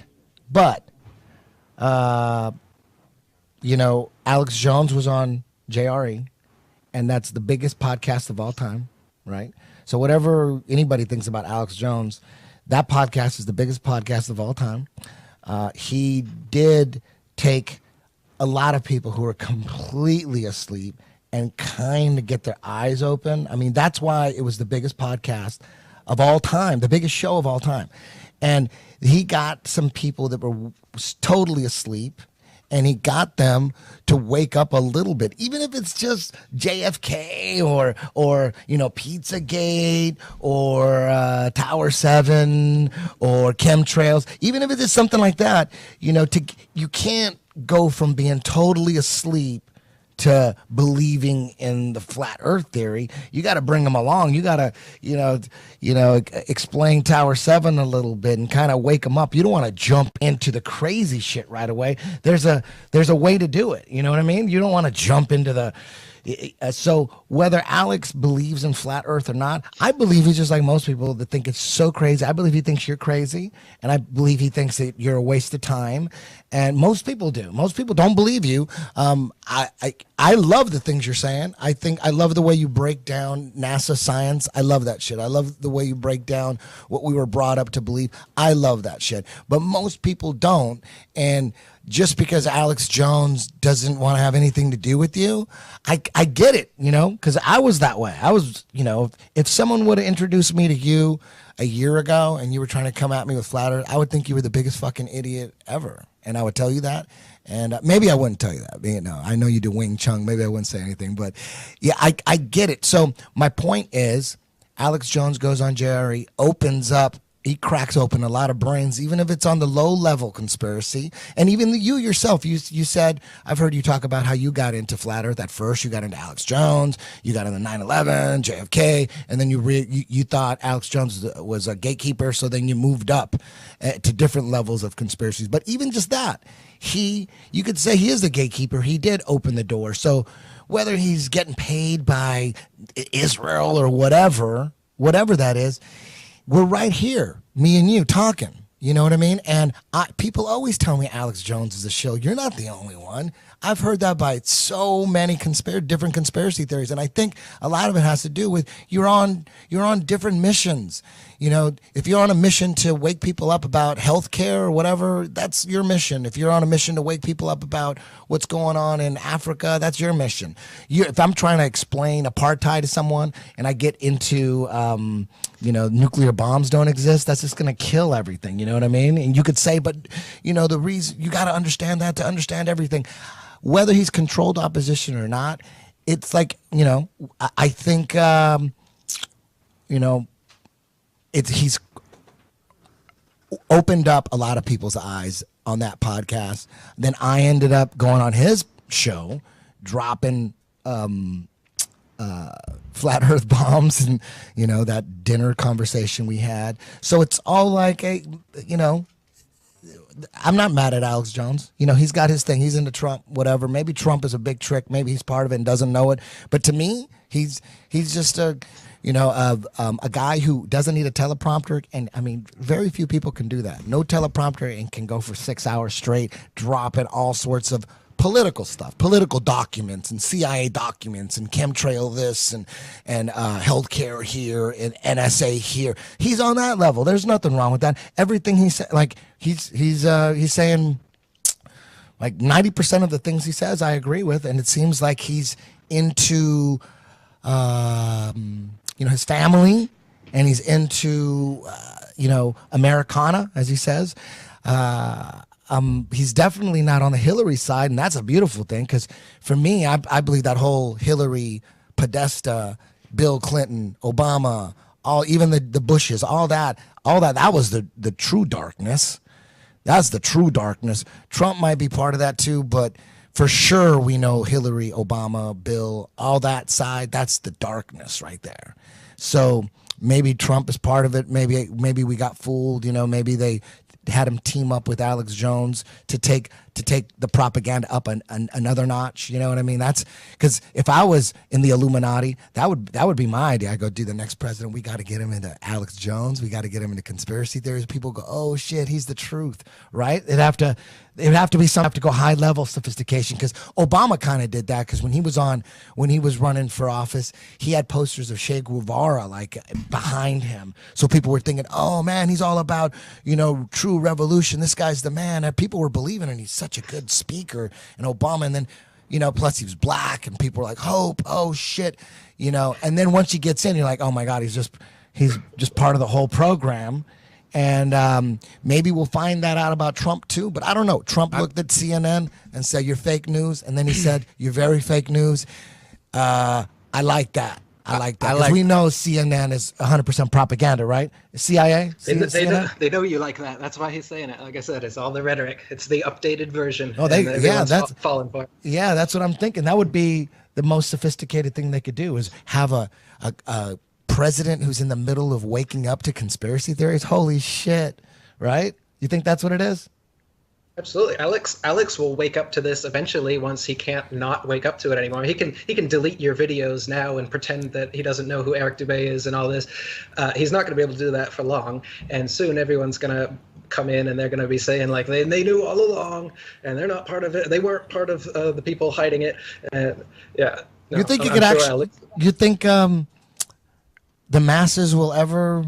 You think it is growing at a tremendous pace, the flat Earth movement. That is pretty incredible. I think the flat Earth is just one part of many things, and I think really there's no president that's going to change the world for the better.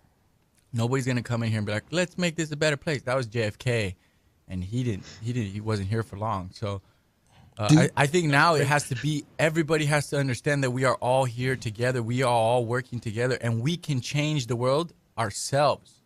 Nobody's going to come in and just make the world the way you want it to be. It's the same way. It's like I own a company and I want to hire somebody and then just expect that them when I hire them that they're going to do the perfect job. It's like, no, the people, you need to work every day. The people need to all be on the same page. And if something needs to change, you need to change it. You can't expect somebody else is going to come in here and save the day. Nobody can save the day. If we want something done, if we want something, we need it. We need to go get it. We need to do it. We need to organize. Eric, what about satellites? Absolutely. People are like, what about satellites? I see satellites up in the air. Like, to me, it would be impossible to see a satellite if they're about the size of a bus and they're like 100,000 feet in the air, and a lot further than that. And then a plane, a plane, a 747 is way bigger than a satellite. But let's just say that a satellite is the size of a 747 jet. At 30,000 feet, you can barely see it. It's a speck at 30,000 feet. Now you're talking over 100,000 feet or whatever it is. What is it, like 100 miles in the air? They're supposed to be floating around, these satellites.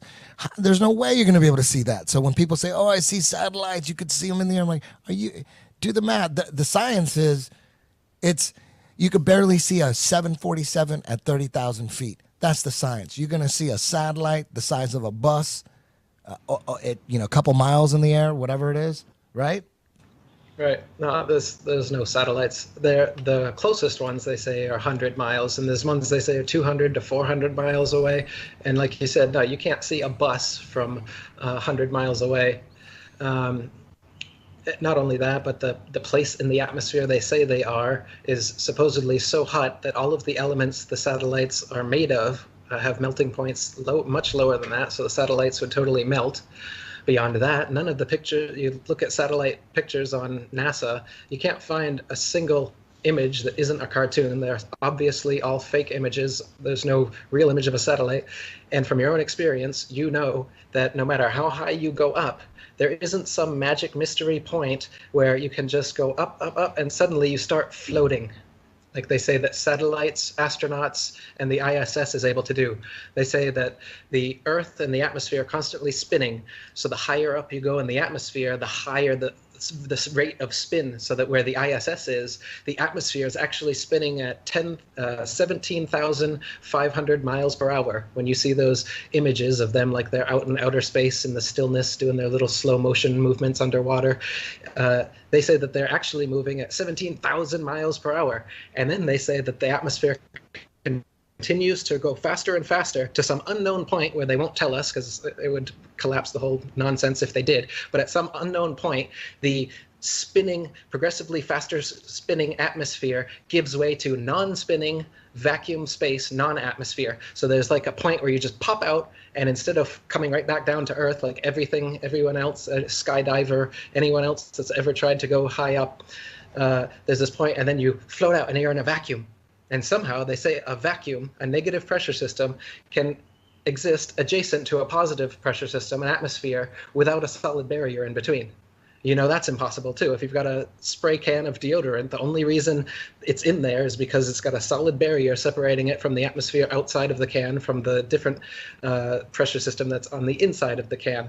And if you break it open, then they equalize, and there you go. And so if we actually had a vacuum of space and an spinning atmosphere around our planet the way that they say they would, the vacuum seal would be broken, and there is no way that there could be some mystery point like that. And they claim that their rockets are in the vacuum space, and the rockets are going to the moon. But if you're in vacuum space and there's no atmosphere for your jet propulsion to go off of, then your shuttle would go 360 degrees like a gyroscope, and you would never go anywhere because you couldn't point any direction because there's no atmosphere to go.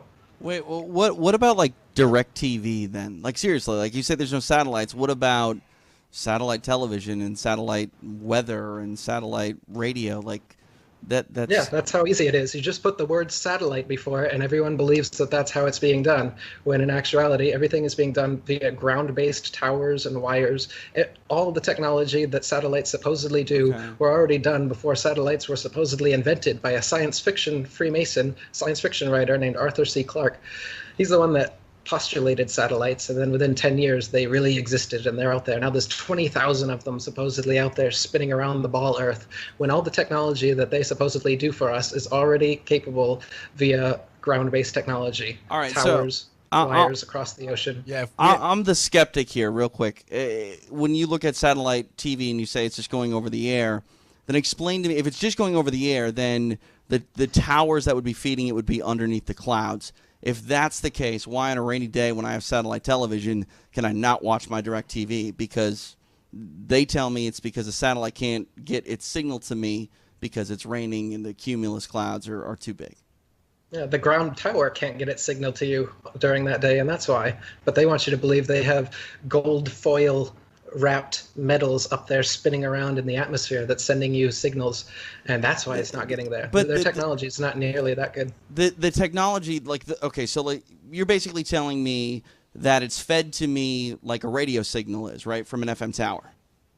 Yes. Okay, from so a tower. now when FM signals, I don't know if television signals are the same, but when an FM signal is transmitting on a cloudy day, it is actually better than it is if it's not cloudy, because the sun rays will destroy a radio wave. It eats it up. So that's why, like, for example, AM signals are better at night because they're not getting destroyed by the sun's rays. So on a cloudy day, the sun can't access the radio wave for an AM signal, so it comes in better. I don't know if that's the same for television, but if that's the case, then for me, you wouldn't see a difference in quality at all from a cloudy day if the tower is underneath the clouds. And if you did, it would be better and not worse. So satellites must exist. Now, if satellites existed in the positions that they say they are, they're all over the ball Earth. And if that was the case, then most satellite dishes, if not all, would be facing 180 degrees straight up, because your nearest satellite would be the best and clearest way to get a signal. But almost every satellite dish you're ever going to see is at about a 45-degree angle, and it's pointing towards the nearest local ground tower. It's not pointing straight up to satellites in outer space. That would be a ridiculous way to send this information anyway. Why would you send information hundreds of miles into outer space to just send it right back down to where you are when you have repeater towers all over the Earth anyway, and they just keep building more of these huge cell phone towers? Why do they have 1,000, 2,000 foot high cell phone towers if we've got satellites? They're building more and more of these all over the place. Explain GPS. Yeah, GPS. They just put a G before it and everyone thinks they're on a globe.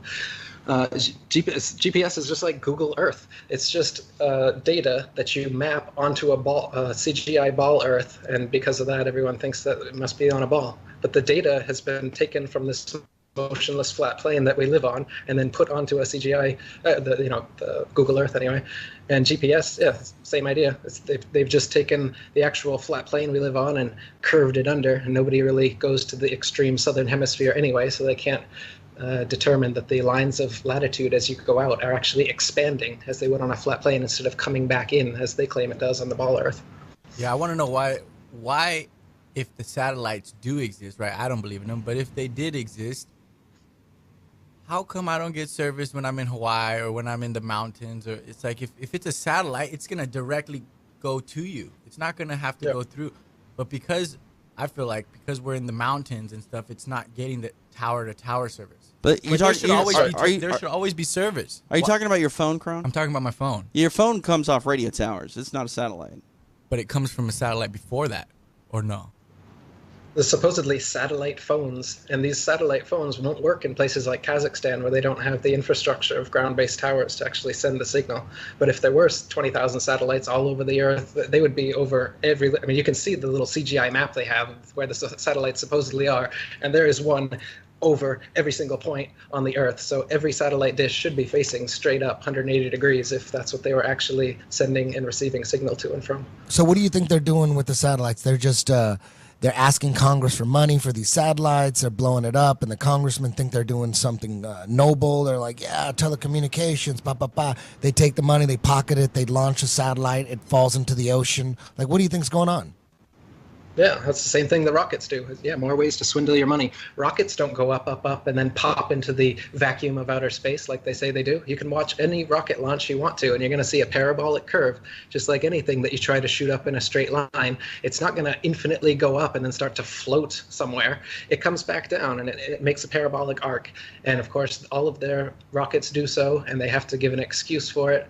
And they say that they're going over the curve of the ball Earth. But really, they're just shooting rockets into the ocean and then retrieving them, and you can see them doing that. You think that there's any picture of a rocket's the same? You think there's satellites and stuff up in the air that are not outside the dome, that are just inside floating up there, like the space station and stuff like that? Again, the word dome means that we have found that there is some sort of solid barrier out there beyond the Antarctic icing covering us, which we have not found. So I don't know that there's a dome. I don't know that there's a barrier, an edge, or if we live on an infinite plane. So I wouldn't say anything about a dome. All I know is that the Earth is flat and motionless, and they won't allow us to explore Antarctica, so we don't know how the flat, motionless Earth ends, whether there is an edge, a barrier like a dome, or if it's an infinite plane, or if there's other puddles beyond here. Or it's open to speculation right now because they won't let us independently explore it. But what I don't like is a lot of these flat Earth researchers who are coming into this now, some are more genuine than others. A lot of them will say that it's definitely an infinite plane, and they'll name their channel after it. Or they'll say it's definitely a dome, and their whole channel will be about being in an enclosed system, when neither of these people have any evidence that it's either. And so it's disingenuous to state as fact that we live under a dome or that it's an infinite plane or anything like this. And of course, this is what I expected when I started breaking this flat Earth information. They're not just going to let me do this. They're going to bring in their gatekeepers, like Alex Jones and like the others. They've got smaller gatekeepers for the flat Earth that they've brought in to distort the message. And they give fake flat Earth arguments, hoping that you'll reach them before you reach someone like me. And then you'll hear their stupid arguments saying that gravity's real, but the flat Earth disk is constantly rising, and that's what causes us to, things to fall. they'll give explanations like this, which to any sound thinking person will totally reject, and then they'll totally reject the entire flat Earth model based on these little bits of disinformation that are being given. And that's exactly what Alex Jones and the other gatekeeper disinformation agents do. They give you 80-90% truth, as we're saying, and that's how they hook people like me and others, because they are saying truth. But then at the same time, they're feeding you a bunch of lies, and they're trying to take you off course. And the flat Earth movement is no different. It's absolutely full of shills and gatekeepers and controlled opposition, giving you different maps and models. There's a square Earth. There's a heart-shaped flat Earth. They've got all this crap that they're coming up with, and it's to try and corral the movement so that you don't find genuine researchers first. You're talking about, well, Alex is the biggest podcast ever. He woke up new people. Yeah, that's the point. He's a honeypot. They want to bring you into his version of reality. They don't want you to come to someone like me or other genuine people who have gone much further down the rabbit hole. They need to gatekeep you and stop you there. So they tell you the true information to corral you, and then they have their limit that they won't go beyond, which it's completely obvious where Alex's limit is, and you've experienced it yourself, and you'll continue to experience it as this goes on. But who are people we shouldn't listen to as far as flat Earth, in your opinion? Who are the shills? Who are the most obvious ones? Can you say, or will you get sued? What I'll say is we keep really good track of them on IFERS, the International Flat Earth Research Society. We have a group of people, and we keep track of what the various flat earthers are claiming, and then we write it down on the forum so people can see for themselves who is saying what, and you can do experiments for yourself to figure out what's reality and what's disinformation. And the more disinformation these people speak, the more suspicious we are of them, and the more likely we would be to call them a gatekeeper or shill or anything like this. So if you go to ifers.123.st, there's a whole section on there just for that, showing people that we think are genuine and not so genuine based on the information that they've been giving. What about, okay, you don't want to drop any shill names, but what about guys that we can trust, in your opinion? Who are some names? Same thing. You can't say? We keep, anything that's on there are people and videos and information that we've found reliable. So if you go to IFERS, all the people that are on there, all their videos that we recommend there, you'll find a bunch of different, and there's more popping up all the time, which is great, which is what I want, by the way. I don't want to be the flat earth figurehead, and I don't want these other disinformation agents to come in and take it over either. What I want is a grassroots movement of just all these little channels, just normal people doing your own experiments, making your own flat earth videos, and that way we'll be able to counteract these figureheads that are popping up. They're having their own shill conference, I call it, Shillfest 2017 in North Carolina, and all of their main disinformation flat earth people are all speaking at that, and they're turning it into this big money grab event where it's really expensive for tickets, and they're selling all these items and turning it into this like flat earth franchise or whatever, and all the heroes, they even have like special tickets you can buy to have like private time with some of these people. It's ridiculous. So they're trying to turn it into this circus of disinformation agents, and myself and others have exposed that on IFERS. So I recommend they go to IFERS. You'll find both who's genuine and the genuine information, and you'll see who are disinformation agents and why, and what kind of things they're saying, and why we suspect them to be disingenuous.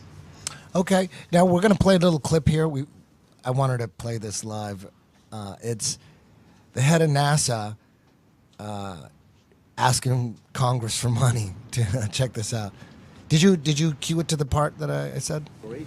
That is in space technology. For a new, diverse generation of astronauts that will blaze a trail to Mars. We don't have everything that we need to get humans to Mars. Because NASA and our partners Let it are roll. developing Let the it roll. technologies I'm not sure that drive both exploration and economic growth, I have 1,600 more reasons that the state of our NASA is strong. The 1,600 new technologies every year that we develop, and the thousands of products, services, and processes that we help businesses transfer into the market for job creation and economic growth. All right, you know what? That's not it. That wasn't it. I'm sorry. Yeah, you can kill that. I'm getting a lot of noise. Oh, okay. Now, a little off topic here. Another conspiracy theory that's blowing my mind is nuclear bombs and the timeline of when they were theorized and then when they actually complete. I mean, because it was a theory at first, right? The theory was something like this: man, if we could split an atom, it'll cause critical mass, and the explosion will be, like 1,000 times greater than a regular bomb. If we could just split that atom inside of a bomb, it'll cause a chain reaction, critical mass, and it was a theory for a long time. They put a lot of money into it. The Manhattan Project, thousands of scientists trying to figure out a way to split that atom. They were working on it, and it seems like they never figured it out, right? Well, the nuclear hoax is very similar to the ball Earth hoax in that the way to break it down will be to actually look at the footage. And when you look at the footage, you're going to find all these anomalies that show that the footage of most nuclear bombs are fake. And then the footage that is real has actually been done using TNT, non-nuclear explosions, just stacked up.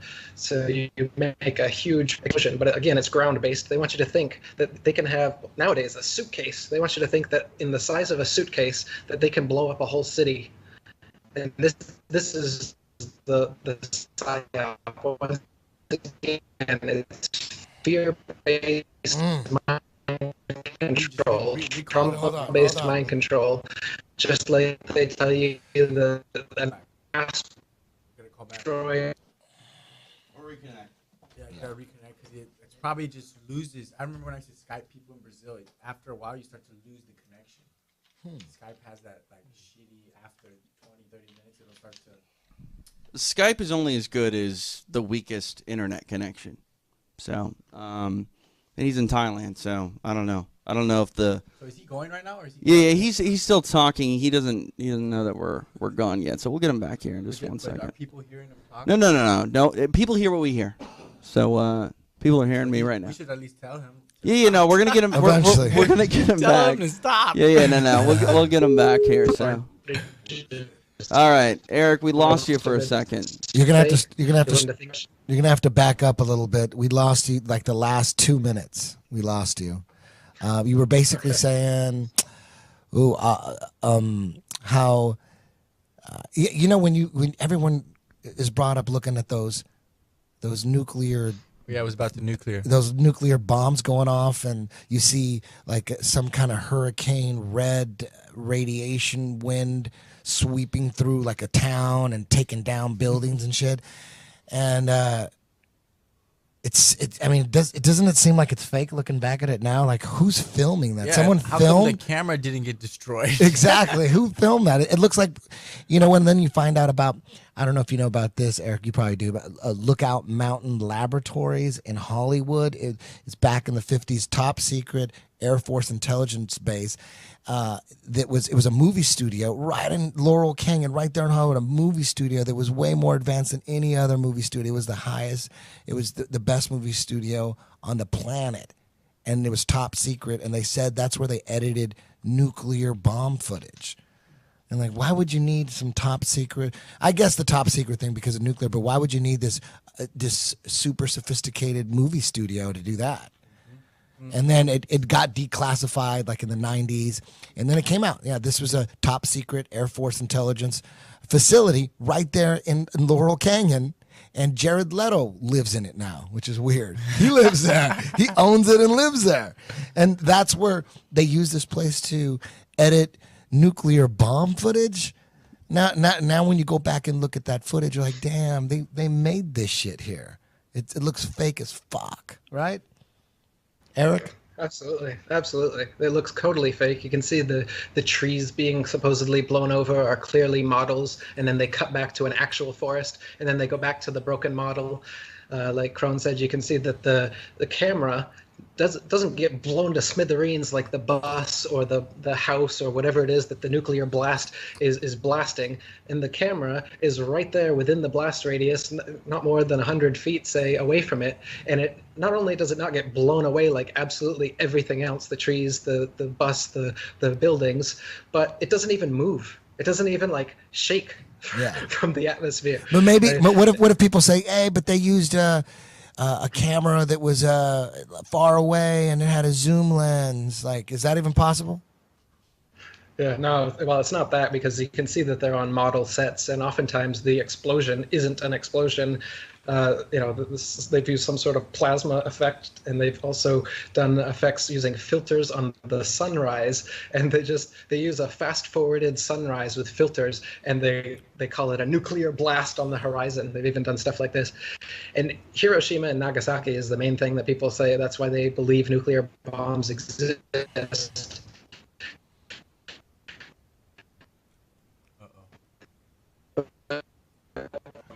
Most every major Hey, hold on. city Hey, Eric, hold in on. Japan, Eric, hold on. like- Hold on real quick. Are you doing it again? Yeah, we'll You're gonna I keep doing Did it. he stop? Hold on, Eric. People get mad at the nuclear bomb thing, man. It's just something. Nuclear bombs are just another thing that we have to take some unknown scientist's word for. You know, I mean, I don't know what a nuclear blast looks like. If I see an explosion, how do I know if that's a nuclear bomb or a regular bomb? I mean, looking at a bomb or a missile, you can't tell if it's nuclear or not. I mean, the nuclear bombs, that's something that we got to take someone's word for. Some government scientists, government, aircraft carriers. There's no conspiracy theory that aircraft carriers don't exist, you know? There's no conspiracy theory that tanks don't exist. There's no conspiracy theory that blue whales don't exist, because we don't need to take someone's word for that. But anything that we got to take someone's word for, especially corrupt-ass governments, you got to always be suspicious. Maybe the science coming from the government is true, maybe it's not, but I'm looking at it like these are criminals. And if I could imagine some kind of money trail, I could follow the money in my head. If I could think of it, for sure they have already thought about it. I'm no genius. But if someone explains, like someone could come up to me and say, hey, you know how the government fucks you in this way that I would have never even looked into? And they're like, oh, I wouldn't even doubt it. If the money trail makes sense in my head and someone, I wouldn't even have to look into it. I'm like, if he was, the odds that, if he's bullshitting about how corrupt the government is in this certain area, I mean, they're still corrupt. Maybe he's wrong about this, but I'm not going to go, prove that. I don't know. Would you watch a YouTube video? No, I don't believe that. I believe the government is corrupt in this way and in this way and in that way, but not in that way. Those guys are like, they got one eye open. I'm like, dude, like, if someone told me, I don't know, there was a John Gotti expert. I don't know anything about John Gotti. I know he's a criminal or whatever, but if some John Gotti expert told me, hey man, did you know that he murdered, district attorney in Miami, I wouldn't know. I wouldn't say, prove it. Prove it. Unless you have proof, like he's a criminal, he probably had something to do with it. I don't really need to look into it. I believe you. You know what I mean? I'm not going to doubt you and question you on a criminal. So that's the way I look at the government. Anytime someone comes at me and goes, oh, you know how the government fucks you in this way? I'm like, I never looked into it, never thought about it, but here, tell me the story. And if it makes sense, I was like, sounds right to me. Eric, you got cut off again. You got cut off with nuclear bombs. With nuclear bombs. With Hiroshima. Nagasaki and Hiroshima are the main things that people talk about, because that's when they're supposedly used. And Hiroshima and Nagasaki were firebombed, just like every other major city in Japan during World War II. And most of the houses were made of wood and paper, so they just burned right to the ground. Now, there's radiation after any explosion. So as you're firebombing, there's going to be radiation, and you can take a Geiger counter to there as they did, and you'd find radiation. But they say that nuclear blasts, first of all, would come from a central point, and then the radius would be outward from there. You don't see that anywhere in Hiroshima and Nagasaki. There's not a central radius, and then everything is not tilting or slowly getting less damaged as you get farther away from that central point. In fact, both cities look just like all Japan's major cities looked after World War II, and they're completely firebombed from side to side, and there was no central point. And they tell us that if it was a nuclear blast, then for thousands of years we wouldn't be able to live there, and there would be so much radiation, people would be dying of cancer, and there'd be mutations. But flowers and plants and trees started regrowing a month after. People came right back to live there a month after. People have been living and no problem. The idea that nukes were dropped there is, again, the only reason they did those was as a propaganda piece, so that you actually thought that they existed. Why hasn't anyone, supposedly all of these dictators all over the place are getting these nukes and stuff, why hasn't anyone set one off, right? Well, people would say, oh, they don't, they're not stupid. They don't want to destroy the planet, right? Yep, that's what they would say. Yeah, and the crazy thing is there's always it's a great excuse to invade a country. All you got to say is, hey, man, we got some intelligence that says this motherfucker trying to build a bomb. We got to go in there and get those weapons of mass destruction. It's perfect.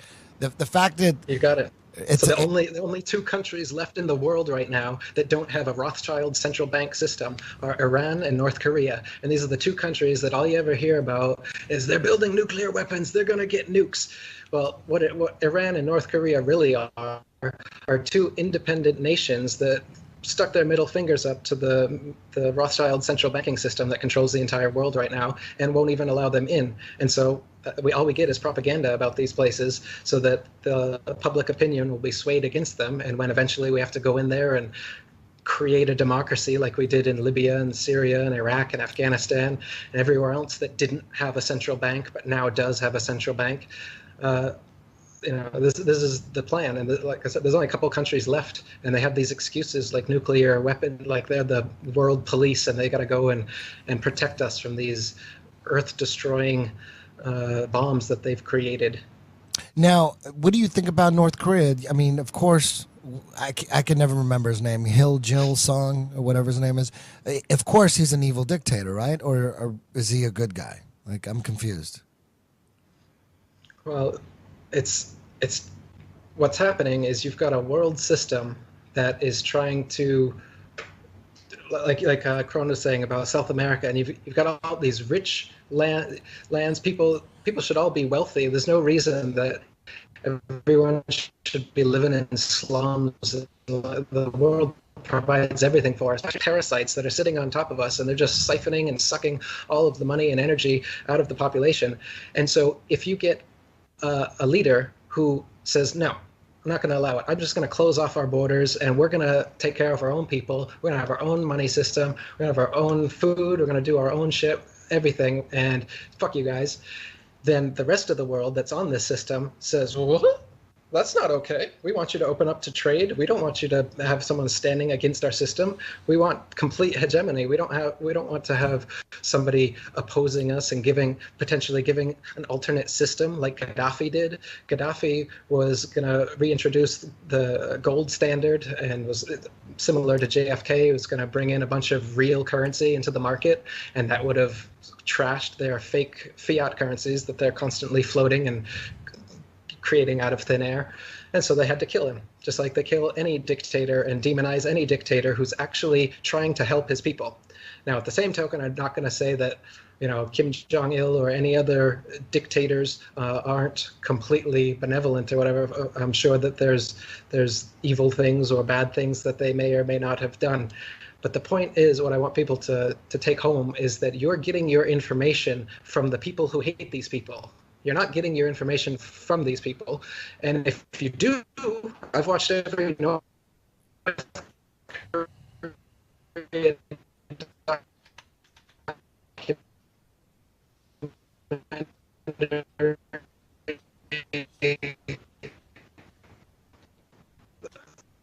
that's out there. It'll come back. You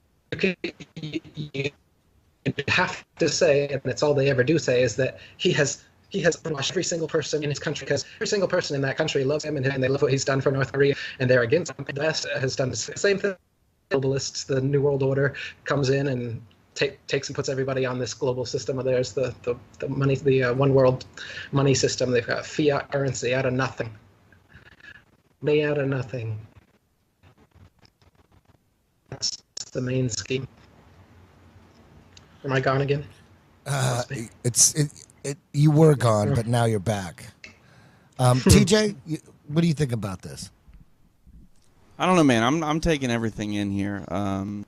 Like, I have a lot of questions, and they're a little bit off topic on where we are now. But like, we're talking about Antarctica, and how we're not able to just go ahead and individually explore. Can we talk about that? Because yes, I mean, yes. for as far as I know, like, didn't Metallica play like a show in Antarctica or something like that? Like, I remember hearing something like that. And here's another thing with the Antarctica thing, Eric. There was a guy, an astrophysicist. I think he was from either Austria or Bulgaria. His name was Auguste Piccard. He was supposedly in the 50s the first one to go 100,000 feet in the air in a balloon, and he had like a little submarine little thing attached to it, and he went up 100,000 feet, and then he apparently said that at that level the Earth appeared to be a flat plane with upturned edges. What do you know about Auguste Piccard? And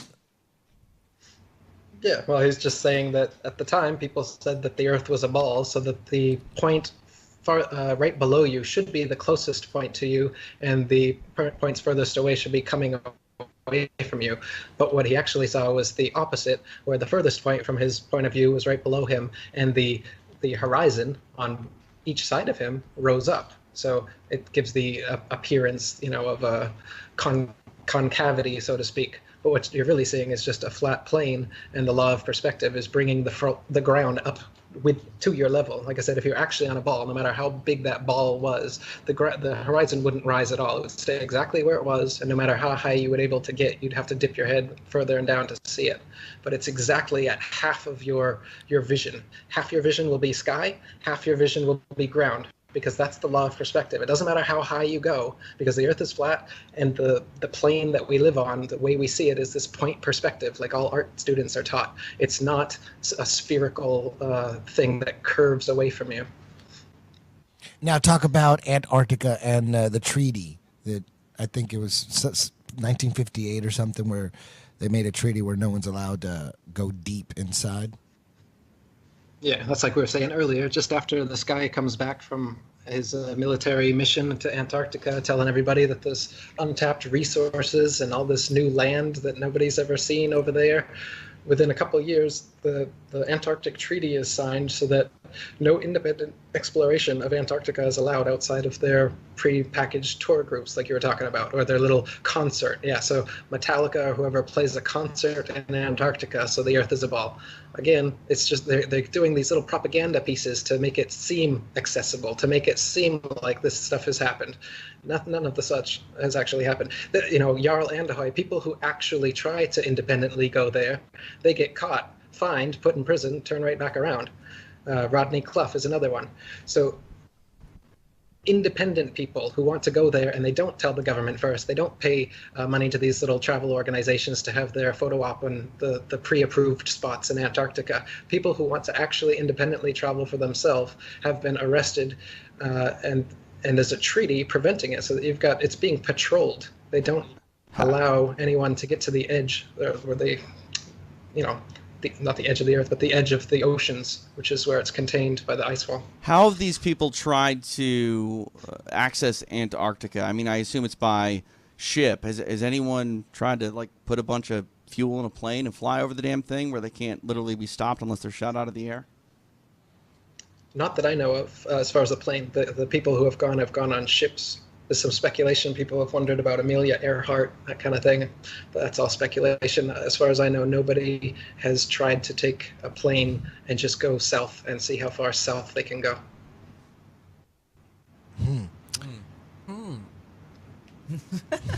South Pole. Now, man, shit.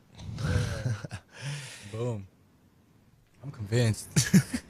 Yeah. I was convinced before I came on this show. I just came on the show. I had some questions. And I'm really here just to put to let people know that if you think the Earth is flat and you feel the Earth is flat, you go with your intuition. Don't think everybody else is gonna think that you're crazy, because who gives a shit what everybody else thinks? Now, what do you say about those guys that say, well, what about all the scientists from all, you know, over the last 100 years, all the astrophysicists, all of them, all the astronomers and all the science and all the great minds, they all believe the Earth is round. Not Tesla. Tesla didn't think Tesla that? didn't believe in gravity. Yeah, not Tesla, not Michelson, not Morley, not Sagnac, not a bunch of these non-establishment scientists. They give you their Freemasonic establishment scientists that they promote and the theories that they promote. And then there's many, many, many other scientists with competing alternate theories who never get promoted, who you've never heard of, but who have actually proven, for instance, that the Earth is motionless. You've probably never heard of George Airy or Airy's failure or Sagnac's experiment or Michelson-Morley, but they'll tell you all day about relativity theory, which came because of those conclusive experiments. Michelson, Morley, Sagnac, Airy, they performed experiments that proved that the Earth is not moving. I think he said they proved that the Earth is not moving. He didn't come up with any science. There's no science to prove relativity. It's all philosophy. It's just an idea. It's a thought experiment. But actual science, actual experiments, like Airy's failure and the Michelson-Morley experiment, have been performed to show that the Earth is motionless. But they have, and there's nothing they can do about that except for censor it and then promote all. You know what? I think, shit, we got to do a part 2. You know, this is just ridiculous. Yeah, Alternate just good. philosophy like relativity. Yeah. You know, actual. Hey, Eric, man, the connection is so bad. You're just cutting out so much. I think it's getting hard to listen to. We just have a real bad connection. Are you down to do a part 2 and do this again?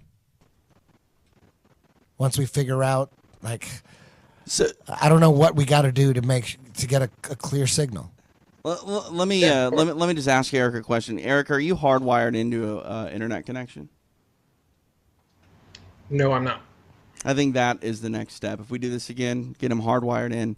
Internet's good here, so I mean, the fact is we're going halfway around the world, or across, maybe across, or that's not what it is. around right? shit. So halfway across the world for the benefit of you guys, and yeah, if we can. And so you think on his end he needs a? It could be any number of things, but I did a speed test here and it looks good, so we'll figure it out. Maybe next time we only do audio, or.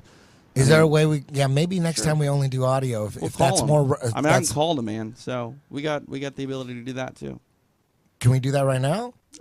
We can do it on Skype. Yeah. Do you want to take a? You want to take a minute? Hey, Eric, can we connect you just audio, just with audio? Do you mind? And we can keep going. Do you think it'll still work? Yeah. Let's try let's try it. We it. got nothing to lose, so I'll disconnect from Eric. So quick. it's just gonna go on the YouTube video from audio, and Yeah. then he's just not gonna be visual, but we're gonna be visual. Correct. Yeah. We'll see if it gets any better here.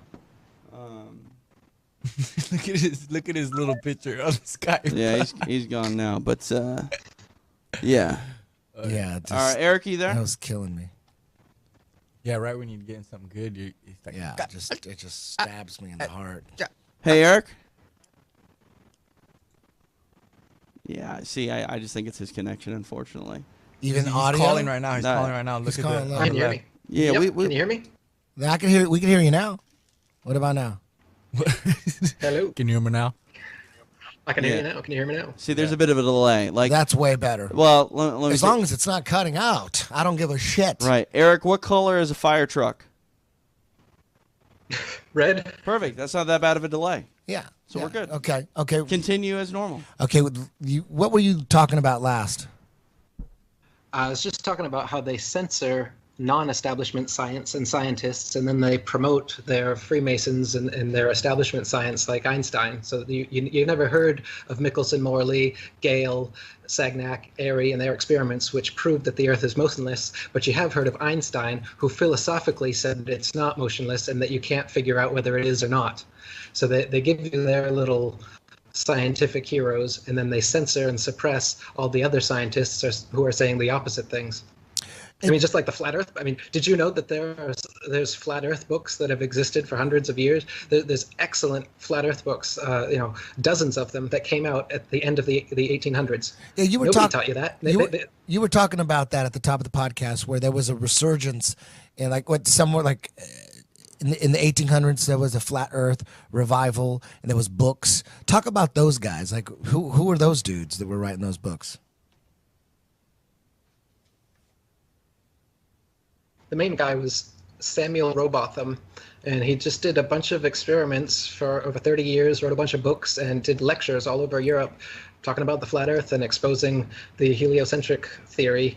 He wrote a book called Zetetic Astronomy. William Carpenter wrote a book called 100 Proofs the Earth is Not a Globe. What year was that? That was also late 1800s, around 1890s. The Rowbotham book was first published in the 1860s.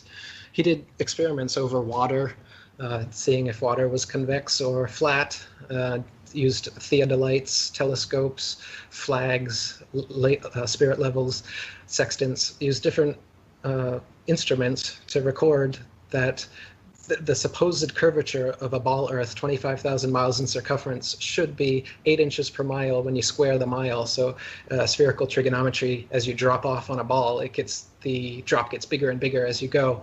So in, say, a 6-mile channel at the Bedford level, where he did some experiments, depending on where you measure the curve from, that would make a 6-foot-high dip in a 6-foot-high peak and 6-foot dips on either end.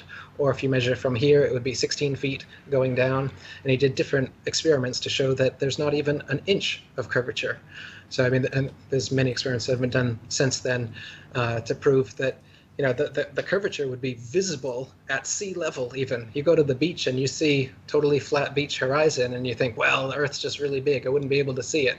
But you can see from the left side of your periphery as far as you can go to the right side of your periphery as far as you can go, which is actually at least twice as far as the horizon is straight in front of you, which they tell you is the curve of the ball Earth. So that's another way you can know that it's not the curve of the ball Earth, because you can see right and left of you twice the distance, and that's not curving away. So how could half that distance supposedly be curving away?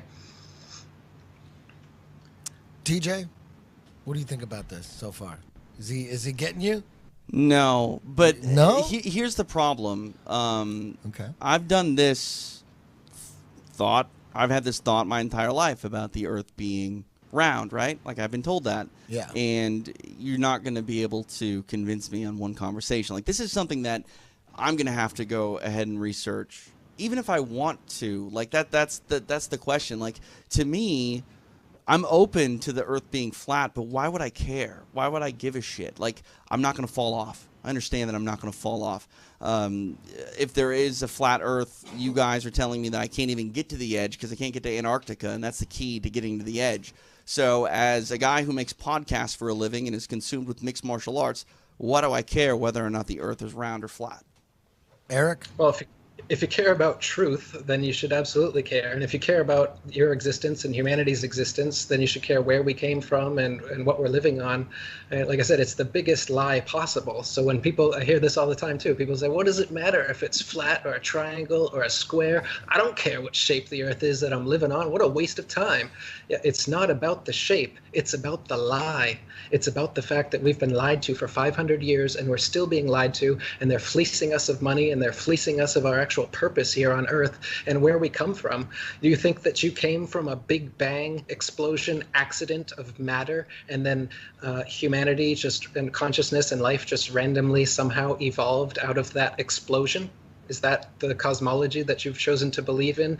If it is, then it's very important, because that's absolute nonsense, and you've chosen to believe in a metaphysics and a physics, which are fairy tales. And if you don't think that's important, I don't understand you. I don't understand how you could think that that is not important, to know the truth of the Earth, where we live on and where we've come from. Sure. No, I can understand that. But my thing is this is something that, again, this is all relatively new to me. Like, I haven't put a lot of thought into this, and why would I ever really think about it? Now, You can say it's, oh, you want to know the truth. Sure, and I agree. We've been lied to about a lot of things over the years. Is it chemtrails? Is it the Earth being flat? Is it all sorts of conspiracy theories, for sure. Like, those are interesting to me. I don't mind looking into them and having those conversations. I'm just curious when it comes to this, like, again, how does it affect me? Sure, globally, in the grand scheme of things, why am I here? How did I get here? Yes, I understand questioning those things. I mean, it's the same thing as religion. You can have that same sort of internal questioning. And I think, for the most part, if you just look at religion, I think a lot of people change their ideas on religion over their lives. I think a lot of people that are atheists, for example, are atheists young, but as they get closer to death, all of a sudden they start to think a little bit more about, okay, maybe there is an afterlife. Probably because they're closer to death and they want there to be a continuation of life. So they're more open to the idea. Again, this flat Earth stuff is relatively new to me. I'm curious about the solar system. What does this mean for the solar system that I believe in? Is the moon not a round ball? Sure looks like it in the sky. Is Saturn, Jupiter, Mars, all of that stuff? Is that, it's all a lie, buddy. It took me a while too. Maybe it is. Maybe it is. But Eric, there's a documentary called The Principle. Have you seen this? Another controlled opposition. Yes. Oh really? Because in that documentary, they talked about the cosmic microwave background. It's like a snapshot of the universe, and they did it once in 2006, and then they did it again, I think, 2013. And it basically said that the stars are rotating around us, and we are the center of the universe, according to their science. So you think that's controlled opposition? What do you think that's about? Yeah, what you just said is true. Just like all controlled opposition, they have to mix in the truth with the lies. So their version of the truth is that we live in a geocentric system, which is true, but it's a geocentric ball Earth, spinning ball Earth. So they're just, again, what a gatekeeper does, and the principle didn't exist 10 years ago or 20 years ago because it didn't need to, but it does need to exist now. And this is what they do when someone like me runs the gauntlet of conspiracy truth. They have to set up the gatekeepers to corral people to not continue on and go as far as someone like me goes with it. So with the principle, they know that people have been talking about geocentrism and flat Earth, so they whipped up a documentary saying that, oh yeah, it is geocentric, but it's a spinning ball. So don't stick on the spinning ball. The moon landing is real. We've been to Mars. There's billions upon billions of planets. The solar system, all that's real. But the Earth is the middle part, not the sun. That's it. That's all the whole friggin' documentary is about, is they want to change your little perspective from the sun-centered to the earth-centered cosmology, all the while not talking at all about the fact that we're on a flat, motionless plane here and everything is revolving over and around us. They keep you with their space balls. So it's just yet another spaceball documentary where they give you a little bit of truth, geocentrism, and then feed you the usual pack of lies, the whole solar system, Big Bang, evolution, nonsense. Well, for me, it just made me more sure that the people at the top of astrophysics and all the scientists and professors, to me, it just proved that they don't know anything, and that makes me lean more towards flat Earth. Even though that documentary, The Principle, had nothing to do with flat Earth, it did have everything to do with what we're on being the center of the universe based on their data and their cosmic microwave background images.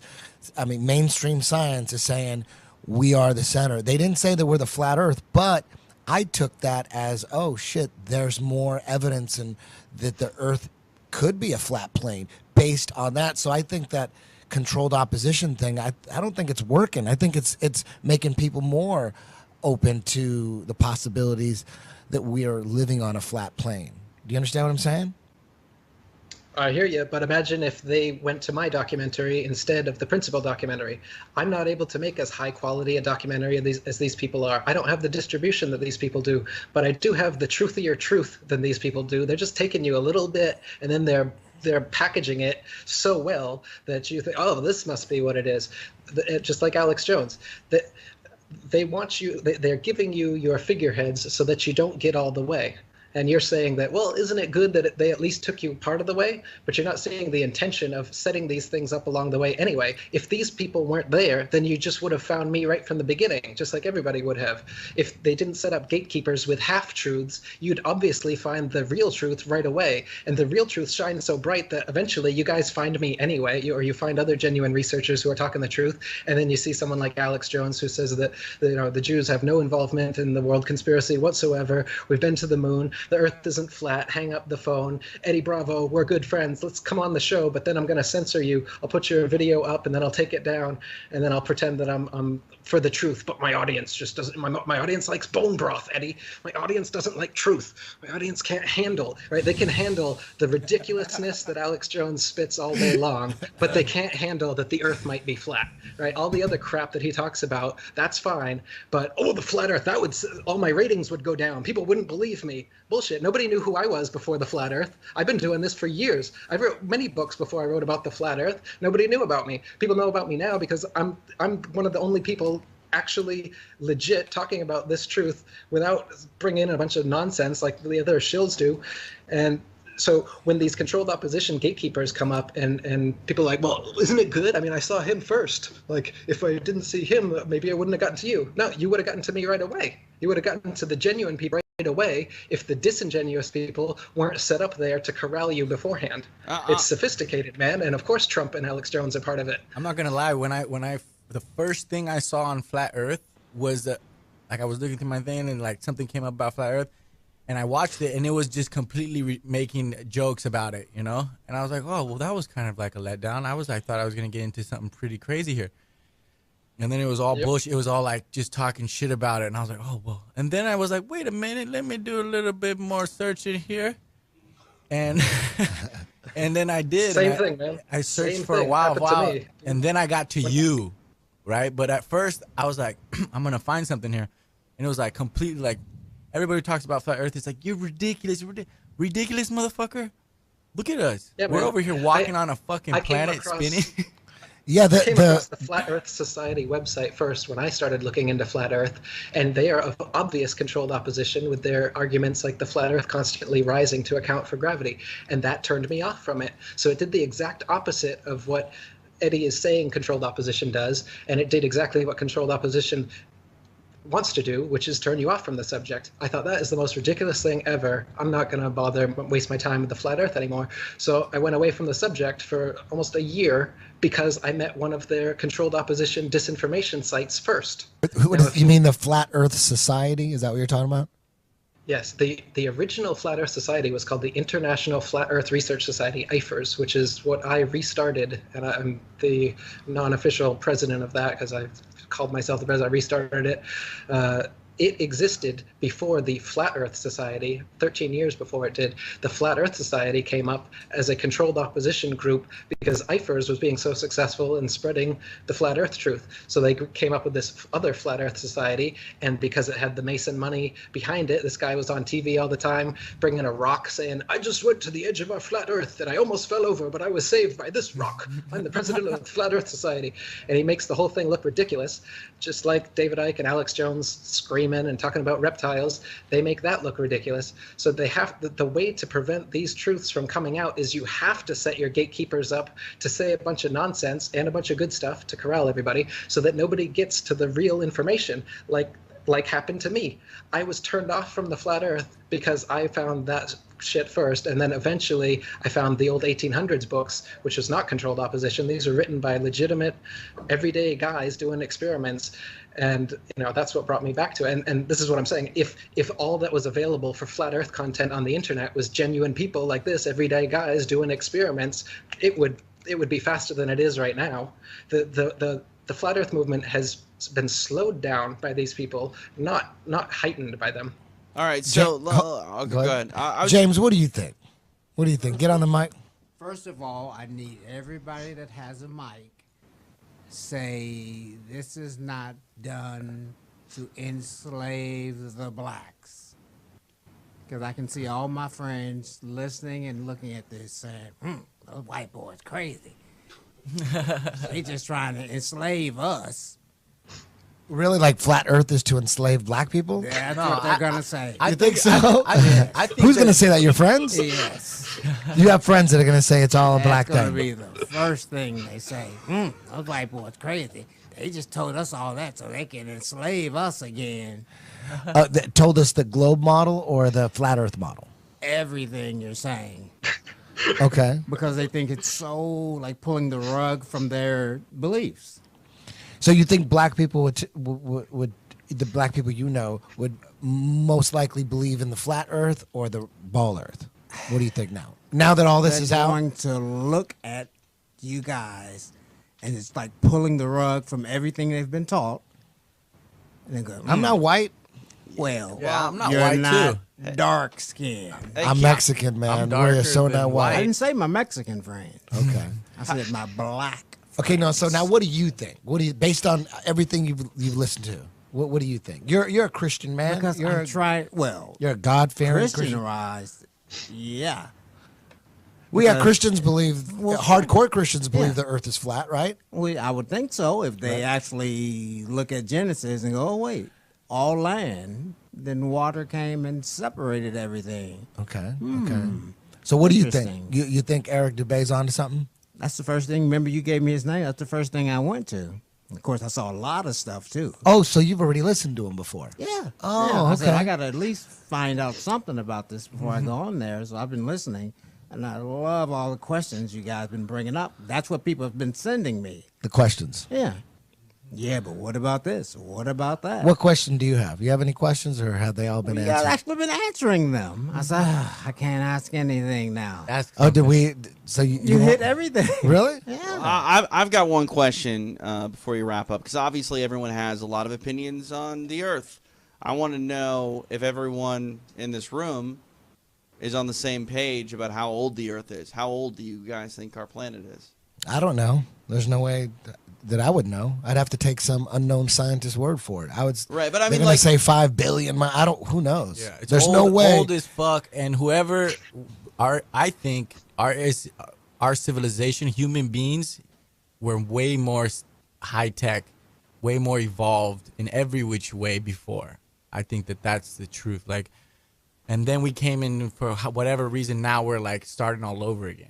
You know? Yeah. Well, Eric Dubay's got a pretty interesting video called "Dinosaurs Don't Exist."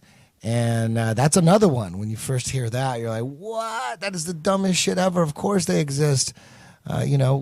Everybody knows, that epic battle of the Tyrannosaurus Rex versus the Triceratops.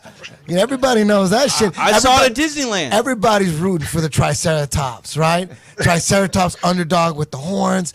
Tyrannosaurus Rex is fucking just pissed off, rah, running through the jungle, rah, and then he runs into the Triceratops, and nobody was going for the T-Rex as a kid, right? Those epic books, it's always a Triceratops, Land of the Lost, same shit, right?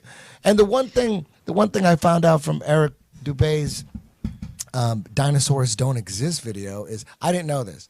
I didn't know that all the skeletons of dinosaurs that you see at museums are all replicas. Like, apparently they don't bring out the real bones because they're sensitive and they lock them up. And so what we're seeing are replicas of the bones they found. When I found that out, I said, if that's true, I don't know if it's true, but if it's true that all the dinosaur skeletons that we're seeing in museums are replicas because the real ones are too sensitive and they got to hide them, that's a fucking huge red flag for me. I'm like, the only reason the skeleton of a dinosaur is amazing and it looks cool is because it's an actual skeleton of a dinosaur.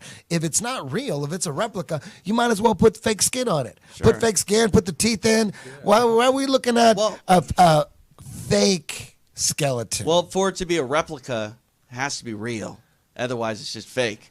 Yeah, So- but it's only cool if it's real. Right? No, I it's agree. It's never with you. cool if it's replica. I agree with you, but like, so for example, I brought this up to my wife the other day, and she's like, "Yeah, but in high school, I went to an archaeological dig site and we saw them brushing the dirt off of the bones. It was in Omaha or something like that. So Now, how do we know they're not? Right. Because they're finding shark teeth in Wyoming or whatever, Montana. How do we know they're not finding giant blue whales in Utah? And they're thinking, oh shit, there's no way this could be. They're not even thinking like in the 1800s. You know, when you look at the timeline of when dinosaurs were discovered and all these guys discovering bones, and there's all the fraud and the scamming that was going on. There was our dinosaur bones that we grew up seeing in museums. There's a lot of history of scamming and fraud. When you look into it, you're like, oh man. So Eric, there's fraud in everything, though, yes. right, Eddie? Like yeah, but when it comes to something that we can't verify for ourselves, these bones existed what, millions and millions of years ago. How do we know? Again, it's some shit we got to take their word for. We can't. It's another thing. So Eric, can you give us a rundown on the dinosaur hoax? Yeah, I want to know about that one too, because I don't know anything about that. No, you never heard that? Yeah, he's all over dinosaurs. Just get in it. Get in it. Well, it's like Eddie said before, they want you to think that being smart is to regurgitate whatever information they've fed you and to be able to repeat that on command, and that's what a smart person is. But is it really that smart to believe in something that you haven't seen yourself, you haven't experienced yourself? When they say that there was terrible lizards that existed 65 million years ago, and you've never seen those lizards, you've never even seen the bones that supposedly exist of those lizards. Actually, bones don't exist, they say fossils do, which is bones that turn to rock. So if they ever did come out and try to show you a real bone, they would say this rock is a fossil, and this fossil is a bone, and this bone was a dinosaur. There's the proof. But they don't even show you that. They give you cast replicas that they show you in the museums. So it's not a smart thing for you to think that nuclear weapons exist just because you've been told they do when you can't confirm it yourself, or that the Earth is a spinning ball just because they told you and you can't confirm it for yourself, or that we've gone to the moon, or many other things that we talk about here. All we're doing is being skeptical. The very thing that the scientific establishment talks about, the Skeptic Society and Randy, what's his name, and all, they've got the Penn and whatever, Gillette, what's their name? They got all these people, bullshit. They got these things set up, and they call themselves skeptics. And then they have Mythbusters or whatever, and then they show, oh look, we're skeptical of the moon landings, so we set up some experiment and we prove that moon landings are real. We heard about flat earthers, so we set up an experiment, and now flat earthers have been debunked. And this is what passes for skepticism in today's society. The Mythbusters and all these other people I'm talking about. These shows and these people that they call skeptics are the mainstream establishment people regurgitating everything the mainstream scientific establishment tells you, and they say, we're being skeptical. I am skeptical. Eddie Bravo is skeptical. We just don't believe any old bullshit that somebody tells us because it was in a textbook and some scientist with a white lab coat said it was there 65 million years ago. We just have that little disconnect where we say, I'm going to be skeptical. I'm going to say, maybe they existed, maybe they didn't. But I'm not going to say, oh, of course dinosaurs existed, you fucking retard. Are you kidding me? Everybody knows the Earth's a spinning ball. And this is what's been propagandized into your heads, is to react this way. Whenever someone is skeptical about something that you have no evidence for, you've been taught to ridicule that person and act like being skeptical is a sin. And so mine just began with that, my skepticism of the dinosaurs. And then I looked into the actual history of it. And it's ridiculous. Nobody had ever discovered a dinosaur until the mid-1800s, when Darwin's grandfather and Darwin himself were coming out with their evolution bullshit. They needed ape-man transitional species and dinosaurs to fit the link between swimming reptiles and land reptiles and flying reptiles. Now they're trying to say that they've discovered bird dinosaurs, and there's feathers that have lasted for millions of years, and so now we know that birds came from dinosaurs. But nobody in all of history throughout the world had ever dug up and saved a dinosaur bone until the mid-1800s, when they needed it for their evolution theory. And then shortly after that, they're finding them all over the place. They found dinosaurs. But then people started analyzing them and finding out that about a third of the original dinosaur species that they came out with, the Bone Wars, when these two Masons were going head to head, coming up with, discovering hundreds of new dinosaur species per year. And it came out that a lot of these were totally fake. And even the ones that weren't fake and are still heralded as being real were complete mock-ups that they did from, say, 3 teeth and a thigh bone, or something along these. The first dinosaur was that. It's called Trachodon, Toothosaurus, because they just found 3 teeth. And it's it's 3 teeth, it's a dinosaur. And they made all the bones, and they put the skin on the outside of it. They guessed, it's just fantasy. You know what a Tyrannosaurus Rex looks like? It looks like they found a big ass kangaroo. If you think about it, right? Little arms, those legs, that long tail. It looks like they just found kangaroos, right? A lot of them, yeah. A lot of them are mixed bones of different species. They take whale bones and elephant bones and mix them together. Did they ever find? Do they ever claim to find a complete head of a Tyrannosaurus Rex? Do they claim that they found a whole head? And I mean, there has to be a date of when they found this, or maybe they found a bunch of complete Tyrannosaurus Rex heads, or are those all just made up? For the longest time, they hadn't discovered a Tyrannosaurus skull, but I think recently they're claiming that they've discovered one at Lucy. It's 98% complete, but you can't see it. You can just see the replica, but we promise it's real. I think that's the latest one they're trying to push. So they never claimed to find, because the more you look into dinosaurs, of course, man, the dinosaurs are for kids. They're like in kids' books. It's like a kid thing. So is monkey men, by the way. The ape men, the Lucy ape man, the Piltdown man. You look into the history of these supposed ape man transitional species that they've been finding since the mid 1800s.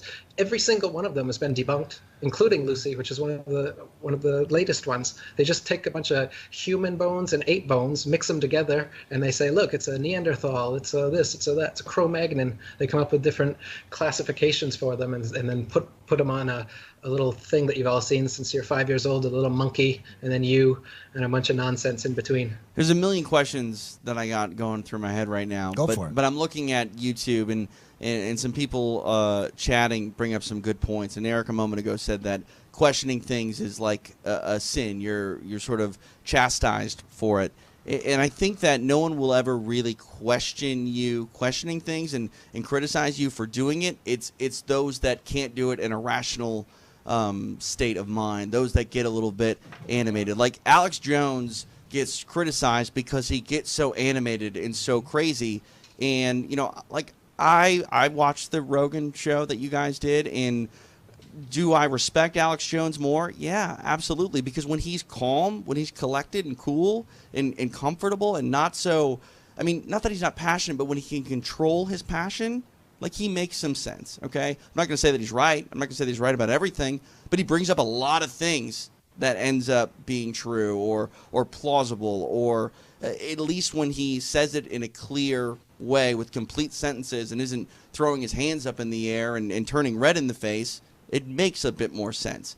So I think that like conspiracy theorists tend to get a bad rap when they go a little bit ham, But another thing that I want to talk about the dinosaur conversation is, you say that it's they find a whale and a whale's tooth and a jawbone or whatever, and then they just assemble it. Like, we do have DNA, right? Like, can we check the DNA of these bones and see if it is that of a whale, or how does that? Eric's laughing. Like, I'm not trying to like poke holes. I'm just asking questions.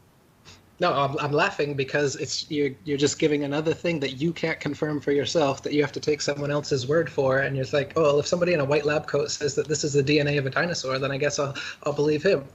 But that's not being skeptical. I don't believe DNA evidence, just like I don't believe radiocarbon dating to say that, oh, we found a rock and this rock is 2 billion years old because the radiocarbon atoms have decayed at such a rate that we know this. I have no idea how old the Earth is or how old bones are or rocks are, just like we were talking about earlier.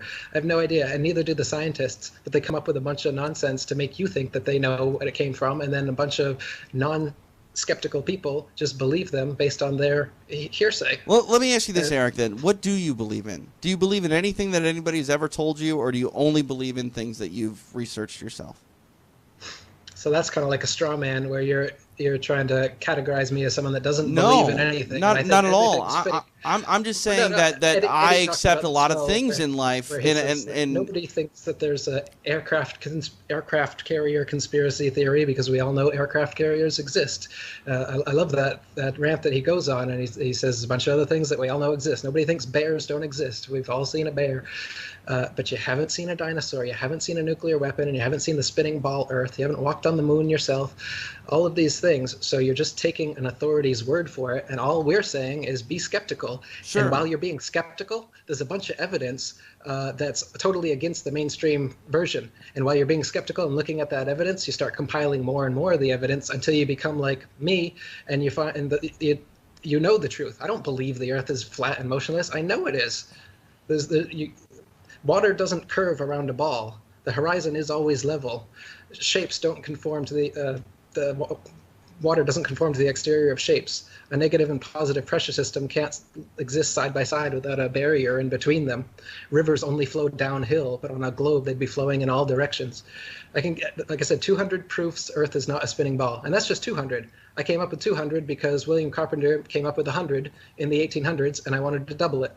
I could come up with 400 if you gave me enough time and incentive.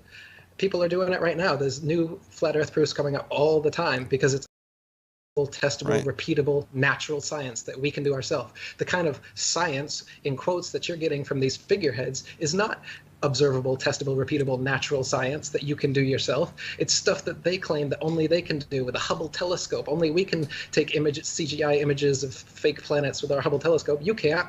But you can take a regular telescope and you can see that the images they give you are complete nonsense cartoons, and what it actually looks like is, pulsating lights in the sky, as we were talking about earlier. Right. I'm not trying to like challenge you. I'm serious in my questioning. Like, what do you choose to believe without doing research yourself on, and what don't you? Like, I mean, I've never met anyone with tuberculosis, but I believe that tuberculosis is real. Like, where do you draw the line on, like, okay, I'm going to go ahead and investigate this, or I'm not going to go ahead and investigate this? Condemnation without investigation is the height of ignorance, said one Jew shill. And I think that, Einstein was right about that. I don't believe in anything, but I do investigate everything, and I'm skeptical. I don't just take things at face value or take somebody's word for it. I want to know for myself. And if I can't know for myself, then I will happily be in the place of not knowing, like I said about the dome or the infinite plane, for instance. I don't know, but you got a lot of people out there that need to know, that they're used to knowing answers for everything. NASA told them all the answers, or the Bible told them answers, or whatever it is, and they need to have some authority figure telling them answers, and they're going to believe that, and that makes them feel safe. But me, I'm the opposite, where I like to be skeptical, and I like to think, I don't know, and I don't think you know either. And I'm just going to be in that skeptical spot. And that's what's brought me to where I am here, where I got people asking me, why don't you believe in nuclear weapons and dinosaurs and the baller? Well, I've just been doing this thing where I don't believe whatever people tell me for a long time, and I test it for myself, and I try to figure out what I can know personally from experience for myself. And this is where I'm at right now. And I think everybody would be better off if they did that instead of just believing some authority figure that tells you you're on a spinning ball that was exploded out of a big bang and you're a monkey man that evolved. It's ridiculous, and it's obvious why they're doing it. They want you to think you're a monkey, a purposeless accident that comes from nothing. Think about it, while they steal $50 million of your tax money every day. The motive is obvious. Now, my distrust for society and started when I was brought up Catholic, hardcore Catholic. I was altar boy. I was like, man, I'm going to heaven. My life sucked. My stepdad was a fucking Going to heaven. an asshole, and I'm like, I just want to go to heaven. I want to get out of this life. And I thought everybody was Catholic because everybody on my block was Catholic, nothing but Mexicans. Everybody in a Mexican-ass school was Catholic, but we did have two, like a Protestant and a Jehovah's Witness out of the whole school. Without, man, to me, they were like in a cult, you know what I mean? But I thought everybody was Catholic based on my Catholic holidays.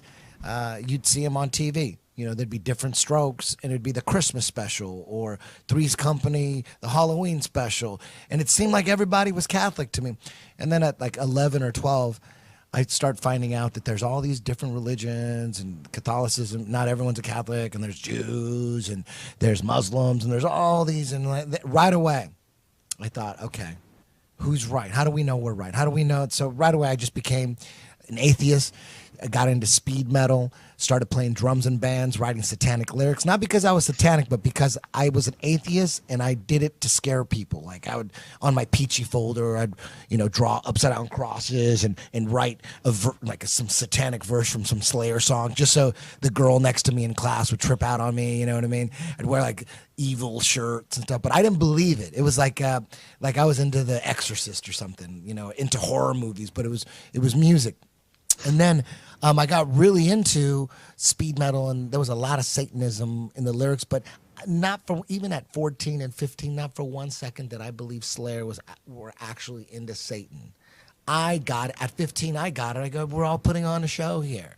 Even though they were huge and there was all these bands writing satanic songs, and not for one, there was bands writing, it was really popular to write like Iron Maiden, like Rhyme of the Ancient Mariner, and they're writing songs about like Game of Thrones type songs. And I didn't think they were knights. It's like, oh, this is cool. I'll write and everyone had like a nuclear war song. Like, yeah, I'm going to sing.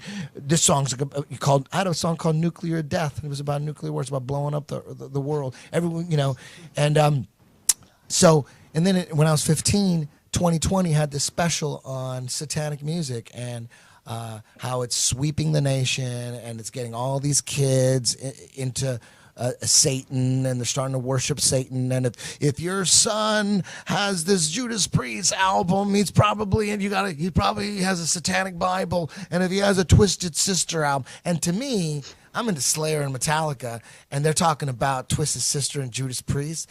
I like Judas Priest and Twisted Sister, but at that point, I was super hardcore, speed metal at that point. And I was watching this 2020 news report, and I thought, damn, we can't trust anything they fucking say, because this is all bullshit. Because all the parents were like, oh my God, my kid's into Dio too. My kid's into, my kid's into Black Sabbath. Oh my God, is he into Satanism?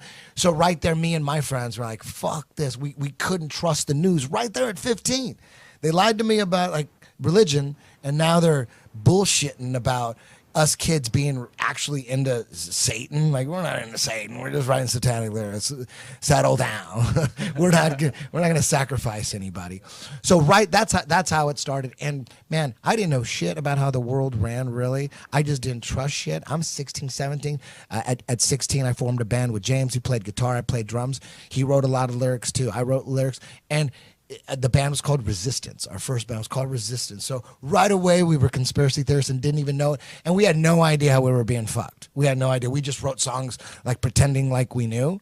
And look, I was listening to a song from way back in the day. It was like 1995, 96 that James wrote. And the lyrics were basically Pizzagate. It's like he didn't know shit, but he broke down Pizzagate in a song called Slaves that we wrote together. And I was listening to that last week going, holy goddamn shit. Listen to these lyrics. But so we were always conspiracy theorists, right from the get-go, just being a poor-ass Mexican kid, and you're watching all this bullshit on TV like Brady Bunch. So that's bullshit. I liked Brady Bunch because I thought Marsha was hot. But I knew that was bullshit. I knew that's fucking bullshit. That's not how we live. Brady fucking Bunch. But they did have, Jan was pretty hot too. And then the mom, she was a hot mom, Florence Henderson, back in the day. So we'd watch it. There was nothing else to watch. But we knew that shit was bullshit. Do you have a copy of this song? Yes, any chance I we can do. play I it? do. I'll play it.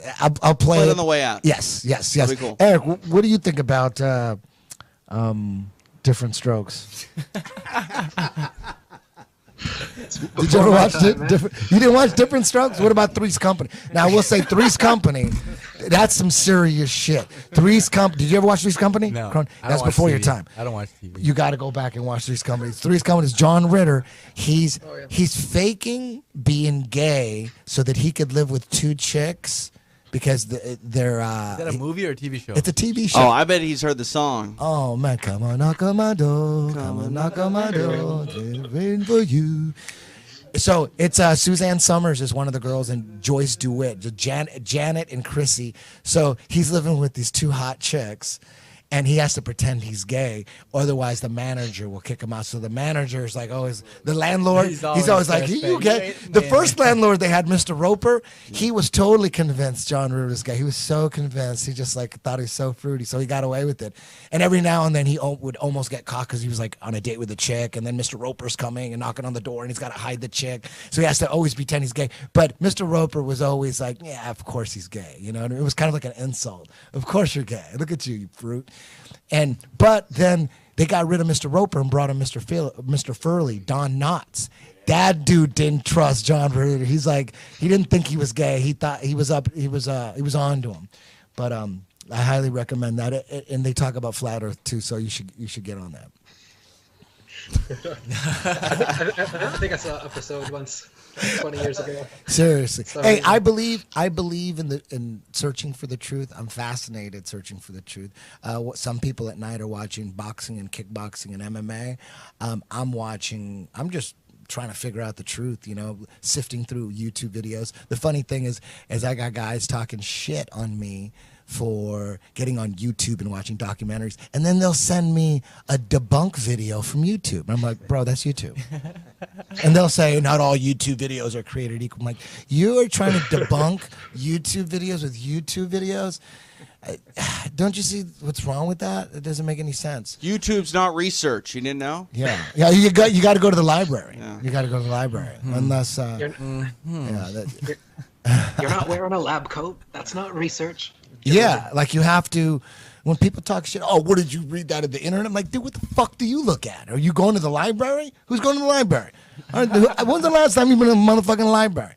Everyone's online. And then people, they love to say, oh, the computer hacker geeks, they jump on that. Hey, did you hear that scientists said that we're in a computer simulation? This could all be a computer simulation. And everyone is like, yeah.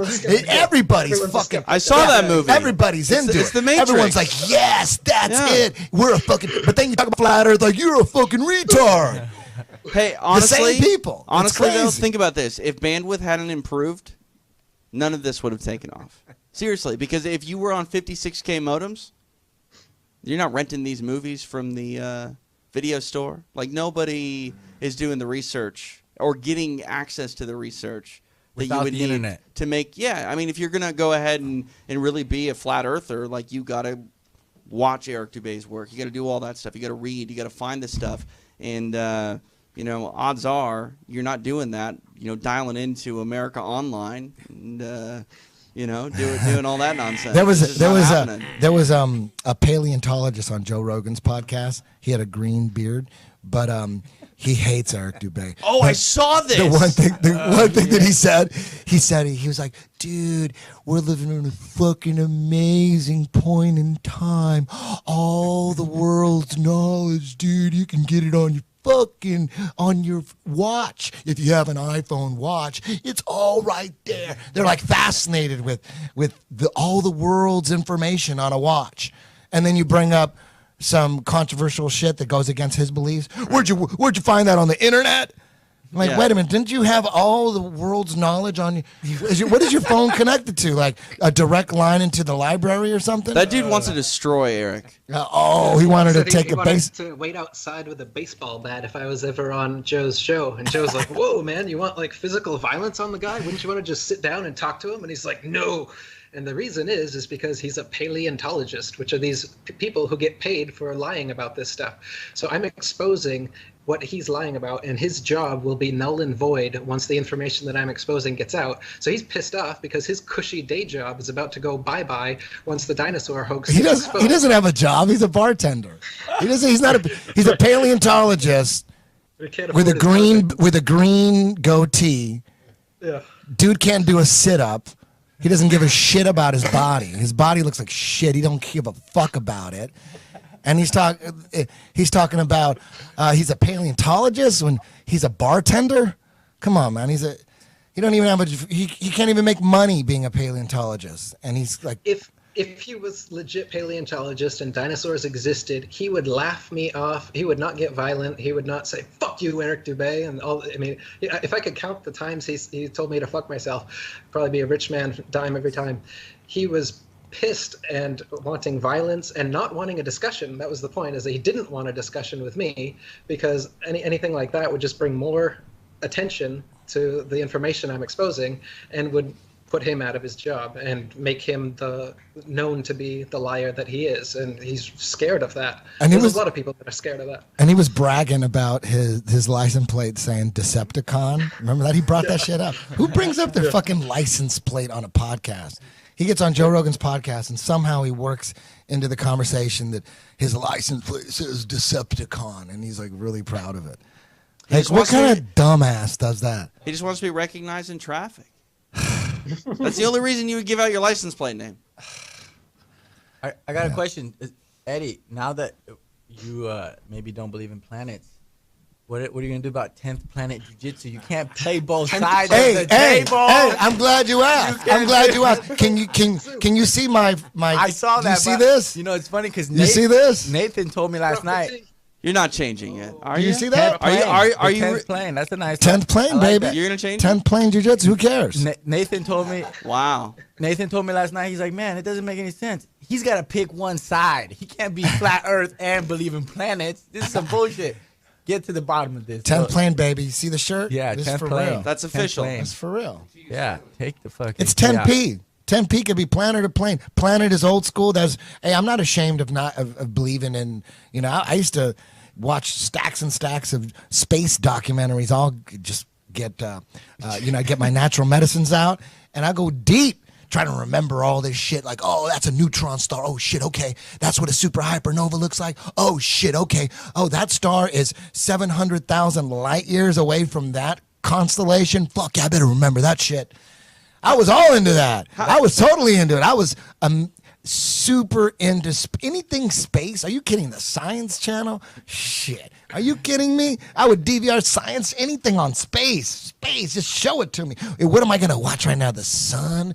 Ooh, or you know what? Let's watch some shit on Jupiter. I'd watch them over and over and over again. I was so into space. I'm not going to lie. Neil deGrasse had me hooked on that Cosmos shows. I fucking watched everything on that show. I love that show. And then when I fucking know what I know now, I'm like, oh my God, you had me. You had me so good. With the CGI. With all those CGI DVDs. All those DVDs. BBC, Nova, all that shit. The Morgan Freeman. Sorry, Jane. But I know you like Morgan Freeman. All that shit. You know, now it's like, fuck. That, you know what, the heliocentric model, or whatever they call it now, whatever the modern day model is, that seems way crazier than we're on a flat plane. The fact that we're floating in space, spinning around the sun, and the sun has got some gravitational pull on us, and we got the gravitational pull on the moon, and there's this gravity that exists, this force that is so powerful. It holds oceans to it. It holds buildings and trains to it. But it can't fuck with a goddamn butterfly? Or a fish? That doesn't make sense. That's not science to me. When people talk about science this, science that, I go, explain to me how that is science. There's a force that's holding oceans to the goddamn planet, keeping it from spinning and flying off because it's spinning 1,000 miles an hour. But somehow, you know, everything is science on the planet or the plane or whatever the hell we're on. But as soon as we get to a certain altitude, it's all magic. It's not science. All that's magic. Us floating in space, and we're being connected to the sun. It has this force that's connecting us. That seems crazy. And we're flying through the universe, and the universe is endless. Like people say, well, if the Earth is flat, where's the edge? Like, where's the edge of this motherfucking universe?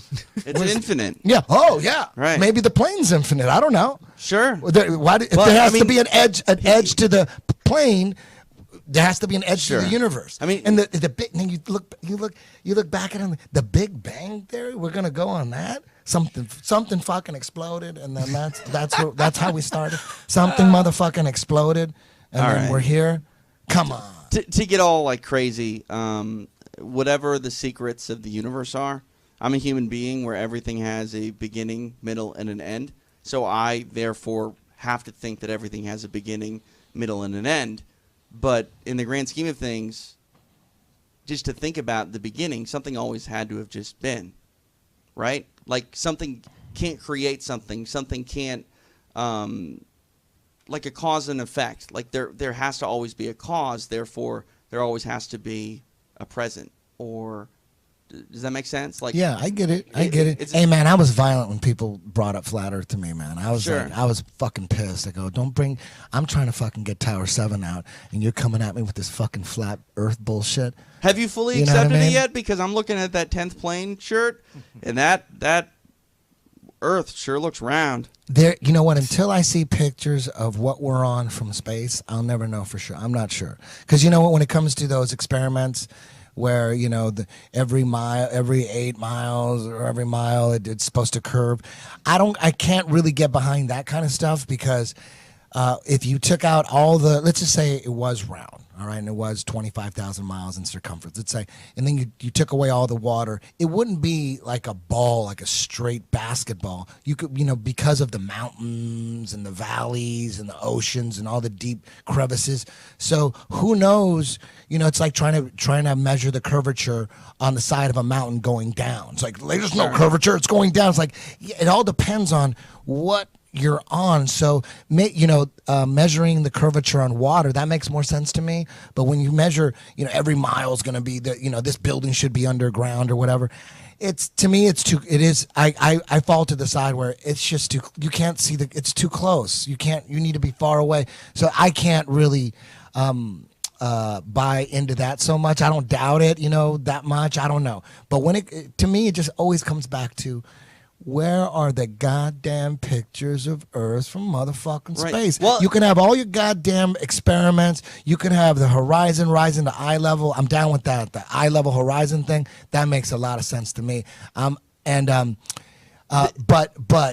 where are the motherfucking pictures? So, let me stop you. Let me stop you for a second because again, I didn't believe you, right? Like I still don't believe you. I think the Earth is round. So with that said, you and I were talking about this podcast earlier this week, so I'm like, all right, I'm going to run to Google, and I'm going to Google pictures of Earth because that exists. So if you look over here on my screen, I have it here. This is the one that I pulled up. This is from a Russian satellite, right? Yeah. And I'm looking around, and it's interesting to me. It looks real detailed. Doesn't look, you know, like you guys say it's not real, right? That's 100% cartoon. Okay, and that's fine. You can you know it is, right? I You wanna know it see is, right? why is it orange? No, let me just explain here. It's so fake as fuck. so I'm looking at this. I'm looking at this picture that everyone can see right now, and I'm like, okay, I'm going to zoom in here and take a look. Again, I believe that the Earth is round, but why in the hell is there a hand?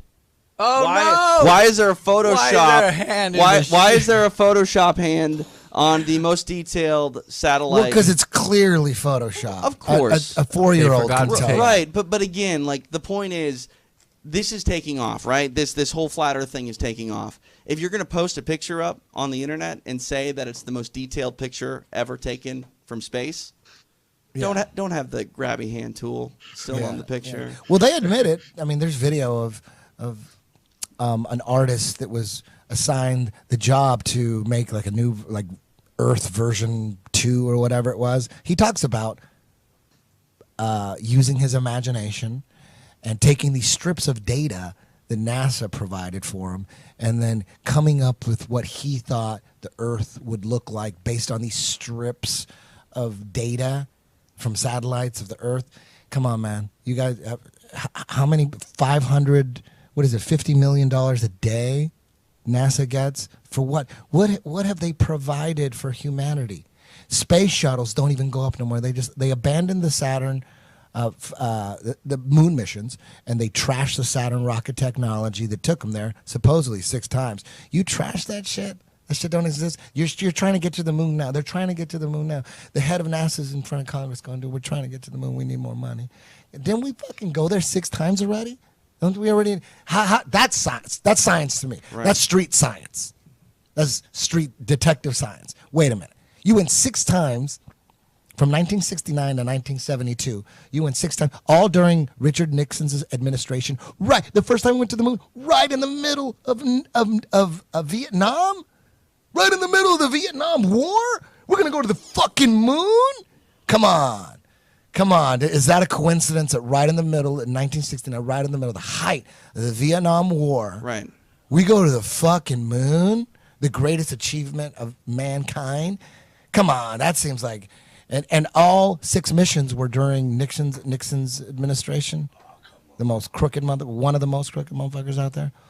Come on, that's just like that's a shitty detective who is partially retarded from Iceland would have questions. You know what I mean? Come on. And now it's 2017, and the head of NASA is begging Congress for money because they got to get to the moon, and they're going to figure it out as soon as they figure out how to get through the Van Allen radiation belts. As soon as they didn't you guys do that 6 times already and no one died? It took 4 days to get there and back. They're taking shits in their suits and everything's fine. How many countries? How many other countries have claimed to go to the moon? None. No one else has gone to the moon. None. Russia never made it to the moon. Nope. Interesting. Nobody. They claim to have flew by and they take a bunch of fake CGI pictures. China, and they're way worse than NASA's too. If anyone wants to have a good time, check out China's or Japan's moon images. They're even worse cartoons than NASA provides. So again, I brought this up as a hypothetical, and obviously it's not going to happen. But SpaceX says that they're going to take 2 people around the dark side of the moon next year. That's bullshit. Right. Because the guy from Virgin Atlantic, what's his name? Something Branson. What's his name? Yeah. He was supposed to do that. He was supposed to take people to the moon. Lance Bass was supposed to go up into space. And then Remember now that? Elon Musk is supposed to do this. Right. Come on. So I'm curious, Eric Dubay, if someone calls you up and says SpaceX wants to bring you to the dark side of the moon, they'll kill him. They'll just take him. That's what I was well, thinking. wouldn't that be? I mean, Why would come I on. You lost why would him. I trust these people to put me in a rocket? All right. Yeah, hey, Eric, what happened? There's a conspiracy theory that one space shuttle that blew up in 1986, and there's a conspiracy theory that says that no one actually died, that those people are still alive.